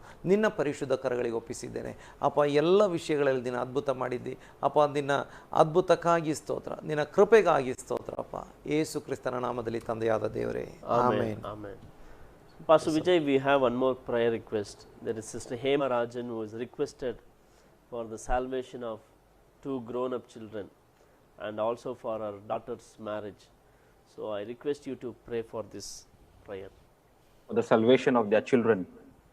Yes, salvation of their 2 grown-up children and Okay. also for their daughter's marriage. Okay, we will pray. Father, we right now come before your throne of grace. And Lord, we pray for our dear sister Hema. Lord, we pray for her children's salvation. Lord, your word gives life to us. And we pray that even as in the home your word is declared, even as they hear your word, Father, we pray let there be a salvation. As you have promised, Lord, in your word about salvation for you and your entire household. And we declare it this day in the name of Jesus, that the entire family will rejoice in the salvation that the Lord has already given to them, O God. And we also pray for her daughter's marriage. Lord, we ask for your hand of favor to be upon her. Father, whatever is needed in her life, that Father will be provided by you to make it come to pass by. We bless them, Father. In Jesus' name, amen. Amen. Amen. Thank you so much, Pastor. Pastor, ನಾವು ಮಾತನಾಡ್ತಿದ್ದ ಹಾಗೆ ಇವತ್ತು ಅನೇಕರಲ್ಲಿ ಭಯದ ವಾತಾವರಣ ನೀಗಬೇಕನ್ನೋದಾದರೆ ಅವರು ಆ ಪ್ರೀತಿಗೆ ಹಿಂದಿರುಗಬೇಕು. ಆದರೆ ಅದೇ ಸಮಯದಲ್ಲಿ ಬಹಳಷ್ಟು ಜನ ಏನು ಕನ್ಫ್ಯೂಷನಲ್ಲಿ ಕೂಡ ಇದ್ದಾರೆ, ಗಲಿಬಿಲಿಯಲ್ಲಿ ಇದ್ದಾರೆ, ಗೊಂದಲದಲ್ಲಿದ್ದಾರೆ. ಸೊ ಅಂಥವರಿಗೆ ಈ ಮೇ ಬಿ ಕಾರ್ಯಕ್ರಮ ನೋಡ್ತಿರುವಾಗ ಅವರು ಕೂಡ ಎದುರು ನೋಡ್ತಿರ್ಬೋದು. ಅವರಿಗೆ ಏನಾದರೂ ಈ ಕಾರ್ಯಕ್ರಮದ ಖಂಡಿತ, ಯಾಕಂದರೆ ನಮ್ಮ ಉದ್ದೇಶ ಎಲ್ಲ ಜನರನ್ನು ತಲುಪಬೇಕು. ಸೊ ಈ ಗಲಿಬಿಲಿಯಲ್ಲಿರೋರಿಗೆ ಏನು ನೀವು ದೇವರ ವಾಕ್ಯದ ಮೂಲಕ ಹೇಳೋದಕ್ಕೆ ಬಯಸ್ತೀರಿ? ಖಂಡಿತವಾಗಿ ಈ ಗಲಿಬಿಲಿ ಮಾಡುವಂಥದ್ದು ಕೂಡ ಸೈತಾನ್ನ ಒಂದು ತಂತ್ರವೇ. ಅಂದರೆ ನೋಡಿ, ಈಗ ಪ್ರಾರಂಭದಿಂದಲೇ ಏನಾಗಿದೆ ಅಂತ ಹೇಳಿದ್ರೆ ಕನ್ಫ್ಯೂಷನ್ ಏನು ಮಾಡಬೇಕು, ಎಲ್ಲಿ ಹೋಗಬೇಕು. ಅಂದರೆ ತುಂಬ ದಾರಿಗಳು ಕಾಣಿಸ್ತಾ ಇದ್ದಾವೆ. ಯಾವ ದಾರಿಯಲ್ಲಿ ಹೋದರೆ ಆ ಸರಿಯಾದ ಎಂಡಿಗೆ ಮುಟ್ತೇವೆ ಅಂತ ಗೊತ್ತಿಲ್ಲ. ಅದೇ ವಾಕ್ಯ ಹೇಳ್ತದೆ, ಮನುಷ್ಯನಿಗೆ ಒಂದು ಮಾರ್ಗ ಸರಾಗವಾಗಿ ಕಾಣಿಸ್ತದೆ, ಸರಳವಾಗಿ ಕಾಣಿಸ್ತದೆ. ಅದರ ಕೊನೆ ಏನಾಗಿರ್ತದೆ? ಮರಣ ಮಾರ್ಗ, ಅಥವಾ ಅದೊಂದು ಡೆಡ್ಲಿ ಎಂಡ್ ಆಗಿರ್ತದೆ, ಅದೊಂದು ಭಯಾನಕವಾದ ಎಂಡ್ ಆಗಿರ್ತದೆ. ಆದರೆ ದೇವರ ಒಂದು ಮಾರ್ಗ ಯಾವುದು? ಮತ್ತು ಯೇಸುಸ್ವಾಮಿ ಕೂಡ ಹೇಳಿದ್ದಾರೆ, ನಾಶಕ್ಕೆ ಹೋಗೋ ಬಾಗಿಲು ವಿಶಾಲವಾದಂಥ ಬಾಗಿಲು, ಅಥವಾ ಅದು ಹೆದ್ದಾರಿ. ತುಂಬ ಜನ ಹೋಗ್ತಾ ಇರ್ತಾರೆ, ಅದನ್ನು ಹುಡುಕಿ ಕಂಡುಹಿಡಿಯುವಂಥದ್ದು ಏನು ಬೇಡ. ಆದರೆ ನಿತ್ಯ ಜೀವಕ್ಕೆ ಹೋಗುವಂಥ ಬಾಗಿಲು ಅಥವಾ ದಾರಿ ಅನ್ನೋದು ಸ್ವಲ್ಪ ಇಕ್ಕಟ್ಟಾದದ್ದು, ಅದನ್ನು ಕಂಡು ಹಿಡಿಬೇಕು. ನೋಡಿ, ಈ ಒಂದು ಕನ್ಫ್ಯೂಷನ್ ತುಂಬಿದಂಥ ಲೋಕ ಈಗಿನ ಸದ್ಯದ ಒಂದು ಪರಿಸ್ಥಿತಿ ಅಂತ ನೋಡುವಾಗ ಬಿಸ್ನೆಸ್ಗಳು ಬಂದಾಗಿದ್ದಾವೆ, ಅನೇಕರಿಗೆ ಜಾಬ್ ನಷ್ಟ ಆಗಿದೆ, ತುಂಬ ಜನರಿಗೆ ಪೇಮೆಂಟು ಕಡಿಮೆ ಮಾಡಿದ್ದಾರೆ. ಕೆಲವರು ಹೇಳಿದ್ದಾರೆ ಪೇಮೆಂಟ್ ಸಿಗ್ತಾ ಇಲ್ಲ. ಗೌರ್ಮೆಂಟ್ ಹೇಳ್ತಾ ಉಂಟು ಪೇಮೆಂಟ್ ಕೊಡಿ. ನಮ್ಮ ಕಾಂಟ್ಯಾಕ್ಟಲ್ಲಿರುವಂಥ ಎಷ್ಟೋ ಜನ ಹೇಳ್ತಾರೆ, ಅವರಿಗೆ ಹೇಳಿದ್ದಾರೆ ನೀವು ನಿಮ್ಮ ಅಂಡರಲ್ಲಿರೋರಿಗೆ ಪೇಮೆಂಟ್ ಕೊಡಿ, ಆದರೆ ಇವರಿಗೆ ಸಿಗಬೇಕಾದಂಥ ಬಿಲ್ಸು ಸಿಗಲ್ಲ, ಕೊಡಲ್ಲ. ಈ ರೀತಿ ಪೇಮೆಂಟ್ ಕೊಡುವವರಿಗೆ ಕೂಡ ಕಷ್ಟ, ಪೇಮೆಂಟ್ ತೊಗೊಳ್ಳೋರಿಗೆ ಕಷ್ಟ, ಹಾಗೆ ಬಿಸ್ನೆಸ್ ನಡೀತಾ ಇಲ್ಲ. ಇನ್ನು ನೋಡಿ, ದೊಡ್ಡ ಅಮೌಂಟಿಗೆ ಎಲ್ಲೋ ವ್ಯವಹಾರವನ್ನು ಮಾಡಿದರು, ಅದನ್ನು ತಂದು ಇಲ್ಲಿ ಮಾರೋಣ ಅಂತೇಳಿದರೆ ಇಲ್ಲಿ ಮಾರ್ಕೆಟ್ ಇಲ್ಲ. ಏನೆಲ್ಲ ರೀತಿ ಸಮಸ್ಯೆಗಳು. ಈಗ ನೋಡಿ, ಎಲ್ಲರೂ ಮನೆಯಲ್ಲೇ ಇರಬೇಕು, ಇನ್ನು ಮಕ್ಕಳ ಫೀಸ್ ಕಟ್ಟಬೇಕು, ಅಥವಾ ಕೆಲವೊಬ್ಬರಿಗೆ ಬೇರೆ ಬೇರೆ ಕಾಯಿಲೆಗಳಿದ್ದಾವೆ, ಇನ್ನು ಲೋನ್ ತೊಗೊಂಡಿದ್ದಾರೆ, ಲೋನ್ ಕಟ್ಟಿ ತೀರಿಸ್ಬೇಕು, ಎಲ್ಲ ಕನ್ಫ್ಯೂಷನ್. ಏನು ಮಾಡಲಿ ನೋಡಿ, ಈ ಒಂದು ಸಂದರ್ಭದಲ್ಲಿ ಎಲ್ಲ ಕನ್ಫ್ಯೂಷನ್ನಿಂದ ಬಿಡುಗಡೆ ಆಗಬೇಕು ಅಂತೇಳಿದರೆ ಕರ್ತನ ಕಡೆಗೆ ಬರಬೇಕು. ಅದನ್ನು ಹೊರತುಪಡಿಸಿ ಬೇರೆ ಯಾವ ಮಾರ್ಗವೂ ಇಲ್ಲ. ನೋಡಿ, ಈ ಕೊರೋನಾ ಬರ್ತದೆ ಅಂತ ಒಂದು 3 ತಿಂಗಳ ಹಿಂದೆ, ಅಥವಾ ಹೇಳ್ಬೋದು 19ನೇ ಇಸ್ವಿ ಡಿಸೆಂಬರ್ 31ನೇ ತಾರೀಕು ಇದು ಮೊದಲು ಪ್ರಕಟ ಆಗಿದ್ದು ವುಹಾನ್ದಲ್ಲಿ, ಚೈನಾದಲ್ಲಿ. ಅದಕ್ಕಿಂತ ಮುಂಚೆ ಈ ರೀತಿ ಬರ್ತದೆ, ಲಾಕ್ಡೌನ್ ಆಗ್ತದೆ, ಎಲ್ಲ ಬಿದ್ದು ಹೋಗ್ತದೆ, ಯಾರೂ ನೆನೆಸಿರಲಿಲ್ಲ. ಮತ್ತು ಒಂದು ಈ ರೀತಿ ಅಂದರೆ ಒಂದು ಓವರ್ ಕಾನ್ಫಿಡೆನ್ಸ್ ಕೂಡ ಇತ್ತು. ಹೇಗಂತೇಳಿದರೆ ಮೆಡಿಕಲ್ ಸೈನ್ಸ್ ಇದೆ, ಮೆಡಿಕಲ್ ಸೈನ್ಸ್ನಲ್ಲಿ ಹೆಚ್ಚು ಕಡಿಮೆ ಎಲ್ಲ ಪ್ಲೇಗ್ಗಳಿಗೆ ಮೆಡಿಸಿನನ್ನು ಮಾಡ್ಕೊಂಡು ಬಿಟ್ಟಿದ್ದಾರೆ. ಮಾರಕವಾದ ಕೆಲವು ಕಾಯಿಲೆಗಳಿಗೆ ಸ್ವಲ್ಪ ಮೆಡಿಸಿನ್ ಇಲ್ಲ, ಬಿಟ್ಟರೆ ಉಳಿದದಕ್ಕೆಲ್ಲ ಮೆಡಿಸಿನ್ ಇದೆ, ಡಾಕ್ಟರ್ಸ್ ಇದ್ದಾರೆ, ನಮಗೆ ಯಾವ ಕಷ್ಟ ಇಲ್ಲ. ನೋಡಿ, ಈಗ ವರ್ಲ್ಡ್ ವೈಡ್ ಆಗಿ ನೋಡ್ತೇವೆ, ದೊಡ್ಡ ದೊಡ್ಡ ಶ್ರೀಮಂತ ದೇಶಗಳಿಗೆ ಈಗ ನಿಂತ್ಕೊಳ್ಳಿಕ್ಕೆ ಆಗ್ತಾ ಇಲ್ಲ. ಅತ್ಯಂತ ಶ್ರೀಮಂತ, ಅಲ್ಲಿ ಶ್ರೀಮಂತಿಕೆಗೆ ಯಾವ ಕೊರತೆ ಇಲ್ಲ, ಬೇಕಾದಷ್ಟು ಹಣ ಉಂಟು, ಉದ್ಯೋಗ ಉಂಟು, ವರಮಾನ ಉಂಟು, ಅವರಿಗೆ ಕೂಡ ನಿಂತ್ಕೊಳ್ಳಿಕ್ಕೆ ಆಗ್ತಾ ಇಲ್ಲ. ಕೊನೆಗೆ ನೋಡಿ, ದೊಡ್ಡ ದೊಡ್ಡ ದೇಶಗಳ ನಾಯಕರುಗಳು ಹೇಳ್ತಾ ಇದ್ದಾರೆ, ನಮ್ಮ ಕೈಯಲ್ಲಿ ಏನೂ ಆಗುವುದಿಲ್ಲ, ದೇವರ ಬಳಿ ಪ್ರಾರ್ಥನೆ ಮಾಡಿ. ವರ್ಲ್ಡ್ ವೈಡ್ ಆಗಿ ನೋಡ್ತೇವೆ, ಕೆಲವು ದೇಶಗಳಲ್ಲಿ ಪ್ರೇಯರ್ ಮಾಡಿ ಅಂತ ಎಂಕರೇಜ್ ಏನು ಮಾಡುವುದಿಲ್ಲ, ಆದರೆ ಬಹಳಷ್ಟು ದೇಶಗಳ ನಾಯಕರುಗಳು ಹೇಳ್ತಾ ಇದ್ದಾರೆ, ನೀವು ಕರ್ತನಾಗಿರುವ ಯೇಸು ಸ್ವಾಮಿ ಬಳಿ ಪ್ರಾರ್ಥನೆ ಮಾಡಿ.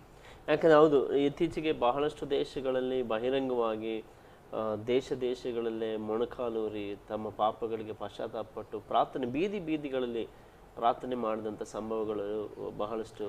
ಅಂದರೆ ಇಷ್ಟೇ, ಮನುಷ್ಯನ ಕೊನೆಯ ಅಸ್ತ್ರ ಕೂಡ ಫೇಲ್ ಆದ ಮೇಲೆ ಇರುವಂಥ ಒಂದೇ ಒಂದು ಮಾರ್ಗ ಅಂತ ಹೇಳಿದರೆ ಮೊಣಕಾಲೂರುವುದು. ದೇವರ ಸನ್ನಿಧಿಯಲ್ಲಿ ಮೊಣಕಾಲೂರುವುದು ಬಿಟ್ಟರೆ ಈಗಿನ ಒಂದು ಕನ್ಫ್ಯೂಷನ್ನ ವರ್ಲ್ಡಲ್ಲಿ ಬೇರೆ ಯಾವ. ಅದಕ್ಕೆ ಹೀಗೆ ಒಬ್ಬ ಭಕ್ತರಿಗೆ ಹೇಳಿದರು, ಲಾಸ್ಟ್ ಪಾಯಿಂಟ್ ಅಥವಾ ಕೊನೆಯ ಅಸ್ತ್ರ ಎಂಬಂತೆ ಏನು ಮಾಡು, ಟ್ರೈ ಜೀಸಸ್. ಎಲ್ಲ ಕಡೆ ಸೋಲು, ಎಲ್ಲಿಯೂ ಕೂಡ ಕೈ ಹಿಡಿತಾ ಇಲ್ಲ, ಎಲ್ಲೂ ಕೂಡ ನಿರೀಕ್ಷೆ ಇಲ್ಲ. ಅಂಥ ಸಂದರ್ಭದಲ್ಲಿ ಕೊನೆಯ ಒಂದು ಅಸ್ತ್ರ ಎಂಬಂತೆ, ಅಥವಾ ಕೊನೆಯ ಒಂದು ತಂತ್ರ ಎಂಬಂತೆ, ಅಥವಾ ಬತ್ತಳಿಕೆಯ ಕೊನೆಯ ಒಂದು ಬಾಣ ಎಂಬಂಥ ರೀತಿಯಲ್ಲಿ ಈಗೇನು ಮಾಡ್ಬೋದು ಅಂತ ಹೇಳಿದರೆ, ಸ್ವಾಮಿ ಯೇಸುವೆ, ಎಲ್ಲ ಕನ್ಫ್ಯೂಷನ್, ಎಲ್ಲಿ ಕೂಡ ಪರಿಹಾರ ಇಲ್ಲ. ದೊಡ್ಡ ದೊಡ್ಡ ಘಟಾನುಘಟಿ ವ್ಯಕ್ತಿಗಳೇ ಸೋತೋಗ್ತಾ ಇದ್ದಾರೆ. ನಾನು ಮೊನ್ನೆ ದಿನದಲ್ಲಿ ಈ ರೀತಿಯಾಗಿ ನ್ಯೂಸಲ್ಲಿ ಓದಿದೆ, ಸೌತ್ ಇಂಡಿಯಾದಲ್ಲಿ ಅತ್ಯಂತ ದೊಡ್ಡ ಪ್ಯಾಲೇಸ್ ಕಟ್ಟಿದಂಥ, ಅಥವಾ ಅಂದರೆ ಒಂದು ಮನೆ 4 ಎಕರೆ ಜಾಗದಲ್ಲಿ ಮನೆ ಕಟ್ಟಿದಂಥ, ಗಲ್ಫ್ ದೇಶಗಳಲ್ಲೇ ದೊಡ್ಡ ಒಂದು ಬಿಸ್ನೆಸ್ ಸಾಮ್ರಾಜ್ಯವನ್ನು ಕಟ್ಟಿಕೊಟ್ಟಿದ್ದಂಥ ವ್ಯಕ್ತಿ ಆತ್ಮಹತ್ಯೆ ಮಾಡಿಕೊಂಡ್ರು. ಅಂದರೆ ಕನ್ಫ್ಯೂಷನ್, ಅವರಿಗೆ ಕೋಟಿಗೆ ಸಾವಿರಾರು ಕೋಟಿ, ಒಂದೇ ದಿನದಲ್ಲಿ ಸಾವಿರಾರು ಕೋಟಿ ಅವರಿಗೆ ಲಾಸ್ ಆಯಿತು. ಈಗ ಅವರಿಗೆ ನಿಂತ್ಕೊಳ್ಳಿಕ್ಕೆ ಆಗಲ್ಲ. ಇಂಥ ಪರಿಸ್ಥಿತಿ ಬರ್ತಾ ಉಂಟು. ಆದರೆ ಈ ಎಲ್ಲ ಪರಿಸ್ಥಿತಿಗಳಲ್ಲಿ ನಮ್ಮನ್ನು ಧೈರ್ಯದಿಂದ ನಿಲ್ಲಿಸಲಿಕ್ಕೆ ಆಗುವಂಥ ದೇವರಿಗೆ ಮಾತ್ರ. ನೋಡಿ, ದಾವೀದನಿಗೆ ಕೂಡ ಅಂಥದ್ದೇ ಪರಿಸ್ಥಿತಿ ಇತ್ತು. ದೇವರ ವಾಕ್ಯದಲ್ಲಿ ನೋಡ್ತೇವೆ, ಅವನು ಹೇಳ್ತಾ ಇದ್ದಾನೆ, ಒಂದು ಕೂದಲೆಳೆ ಅಥವಾ ಒಂದು ಗೇಣು ದೂರದಲ್ಲಿ ಮರಣ ಇದೆ, ಆ ರೀತಿ ಅವನ ಹಿಂದೆ ಕತ್ತಿ ಬರ್ತಾ ಉಂಟು, ಶತ್ರುಗಳು ಬರ್ತಾ ಇದ್ದಾರೆ, ಅವನಿಗೆ ನಿಂತ್ಕೊಳ್ಳಿಕ್ಕೆ ಆಗ್ತಾ ಇಲ್ಲ. ಆದರೆ ಅವನು ಆ ಸಂದರ್ಭದಲ್ಲಿ ಏನು ಮಾಡ್ತಾ ಇದ್ದಾನೆ ಅಂತ ಹೇಳಿದರೆ, ದೇವರನ್ನ ಆರಾಧನೆ ಮಾಡ್ತಾ ಇದ್ದಾನೆ, ಪ್ರಾರ್ಥನೆ ಮಾಡ್ತಾ ಇದ್ದಾನೆ, ದೇವರ ಸ್ಥಾನದಲ್ಲಿ ಮೊಣಕಾಲು ಊರ್ತಾ ಇದ್ದಾನೆ. ಇನ್ನೊಬ್ಬ ವ್ಯಕ್ತಿಯನ್ನು ನೋಡ್ತೇವೆ ಬೈಬಲ್ನಲ್ಲಿ, ಯೆಹೋಷಾಫಾಟ ಎಂಬುದಾಗಿ ವ್ಯಕ್ತಿ. ಅವನಿಗೆ ನೋಡಿ 3-4 ದೇಶಗಳ ಸೈನಿಕರು ಅವನ ವಿರುದ್ಧ ಯುದ್ಧಕ್ಕೆ ಬರ್ತಾ ಇದ್ದಾರೆ. ಆಗ ಅವನಿಗೆ ಗೊತ್ತು, ನಮ್ಮ ಕತ್ತಿ, ನಮ್ಮ ಯುದ್ಧಾಯುಧಗಳನ್ನು ತೆಗೆದುಕೊಂಡು ಹೋದರೆ ಸೋಲು ಖಂಡಿತ, ಖಚಿತ. ಅದಕ್ಕೆ ಅವನೇನು ಮಾಡ್ತಾನೆ, ಪ್ರೇಯರ್ ಮಾಡಿ, ಅವನು ತನ್ನ ಸ್ವಲ್ಪ ಸೈನಿಕರಿದ್ದರೂ ಅವರ ಮುಂದೆ ಪ್ರೇಯರ್ ಮಾಡುವವರನ್ನು ಹಾಡಿ ಸ್ತುತಿಸುವವರನ್ನು ನಿಲ್ಲಿಸ್ತಾನೆ. ಕೊನೆಗೆ ಅವರಿಗೆ ಆ ಯುದ್ಧದಲ್ಲಿ ಜಯ ಉಂಟಾಯಿತು. ಅವರು ಯುದ್ಧ ಮಾಡಲಿಲ್ಲ, ಅವರು ಕತ್ತಿಯನ್ನು ಬೀಸಬೇಕಾಗಿ ಬರಲಿಲ್ಲ ಅಥವಾ ಕತ್ತಿಯಿಂದ ಹೊಡೆಯಬೇಕಾಗಿ ಬರಲಿಲ್ಲ, ಬಾಣ ಬಿಡಬೇಕಾಗಿ ಬರಲಿಲ್ಲ. ದೇವರೇ ಅವರಿಗೋಸ್ಕರ ಅದ್ಭುತ ಮಾಡ್ತಾರೆ ಅಷ್ಟೇ. ಈ ಒಂದು ಕನ್ಫ್ಯೂಷನ್ ಟೈಮಲ್ಲಿ ಎಲ್ಲ ಕನ್ಫ್ಯೂಷನ್ ತೊಗೊಂಡು ದೇವರ ಸನ್ನಿಧಿಗೆ ಬರೋದು. Amen. Amen. Yes, Pastor Vijendra, I just want to come back to you. So, there are people who are in a big confusion and chaos, as you said earlier. Yes. So, what would you like to say to those people who are in big confusion? What to do? What next? Pastor, to answer you on that question, confusion comes when there is no clarity. And we get clarity again when we look back to the Word of God. When we look back again to the preachers of God that has been proclaiming the message of God all throughout the world. Also, we get clarity through Holy Spirit, which is living with us and living in us, which Jesus has given as a great gift and a great promise to us, sent by the Father. So, just like we read in the scripture that because of lack of knowledge, my people perish. Now, if we see the meaning of lack of knowledge, knowledge means actually the truth, the fact, the reality. So, when we are lacking in the truth, when we're lacking to know what is the reality. So, there are two types of reality, Pastor. Right now, we see the pandemic is also a reality. We cannot deny that it is not existing. But then when we see there is another reality mentioned in the Word of God, and that reality has a greater weightage upon the pandemic today. And all that we need to do as the believers of Jesus Christ, we need to focus on the knowledge of God, the reality and the fact that has been written in the Word of God. And if we meditate more upon that, then I think we should be able to overcome every fear and every kind of situation that attacks us. See, Pastor, the reality is that there will be such kind of problems. Even there will be more problems coming. And we are very much aware of this because we read this in the Word of God. Just like, Pastor, if we see when the Israelites were delivered, they were initially in Egypt. So they were, the man itself were more than 600,000 in Goshen, in Egypt. So when the plagues came upon the Egyptians, we don't read that a single person was harmed. A single people of God, they were harmed by that. Not a single person.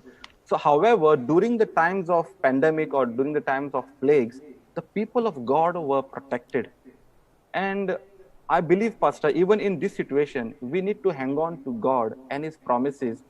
One side, there is a problem. On the other side, we have God Almighty, who is our deliverer, who is our rescuer. So we need to hold on to the rock, that is Jesus Christ. And we shall overcome every problem that is arising. This pandemic will go away, COVID will go away, something else will come. So we are not called to live in fear because one thing is gone, another is come.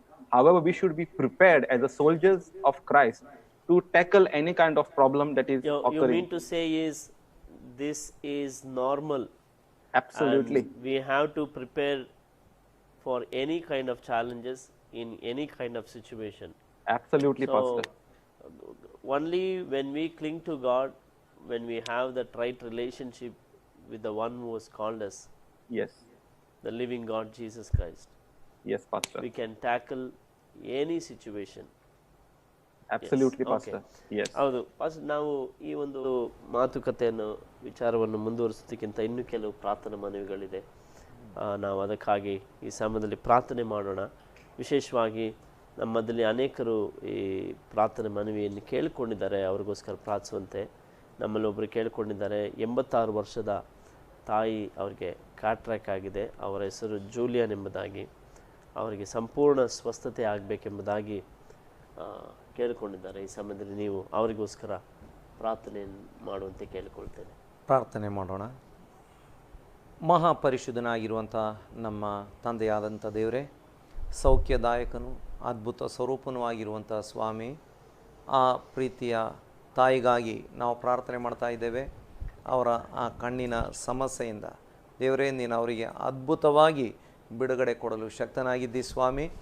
ಅಪ್ಪ, ನಿನಗೆ ಅಸಾಧ್ಯವಾದಂಥದ್ದು ಒಂದೂ ಇಲ್ಲ ಸ್ವಾಮಿ. ಹುಟ್ಟು ಕುರುಡನಿಗೆ ನೀನು ಕಣ್ಣು ಕೊಟ್ಟಿದ್ದಿ ಸ್ವಾಮಿ. ಯಾಕಂದರೆ ನೀನೇ ಸಮಸ್ತವನ್ನು ಉಂಟು ಮಾಡಿದವು ನೀನು ಸ್ವಾಮಿ. ಎಲ್ಲ ಮನುಷ್ಯರನ್ನು ಉಂಟು ಮಾಡಿದಂಥ ದೇವರು ನೀನು ಸ್ವಾಮಿ.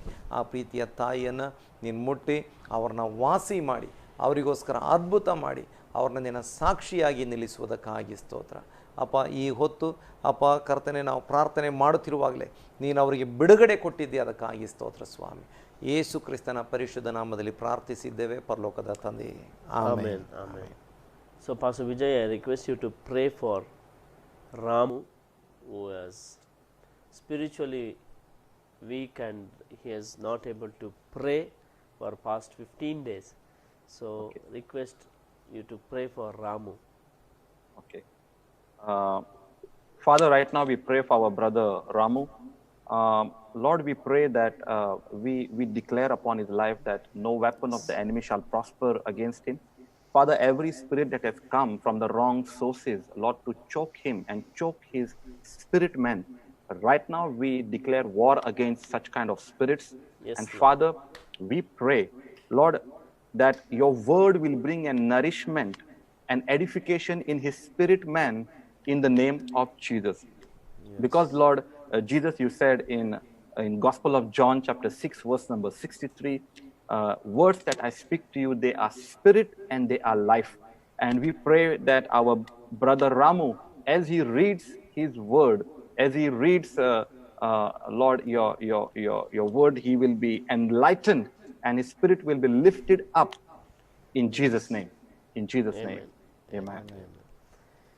Yeah, thank you, Pastor. We have few more prayer requests. ನಮ್ಮ ಮಧ್ಯದಲ್ಲಿ ಇನ್ನೂ ಕೆಲವು ಪ್ರಾರ್ಥನಾ ಮನವಿಗಳಿದೆ, ಅದಕ್ಕೋಸ್ಕರ ಕೂಡ ಈ ಸಮಯದಲ್ಲಿ ಪ್ರಾರ್ಥನೆ ಮಾಡೋಣ. ಈ ಸಮಯದಲ್ಲಿ ಬಿಂದು ಅನ್ನೋರು ನಮಗೆ ಪ್ರಾರ್ಥನೆ ಕಳಿಸಿದ್ದಾರೆ. ಅಂದರೆ ಅವರ ಸಹೋದರಿ ಈರಮ್ಮ ಅವರ ಮದುವೆಗಾಗಿ ಮತ್ತು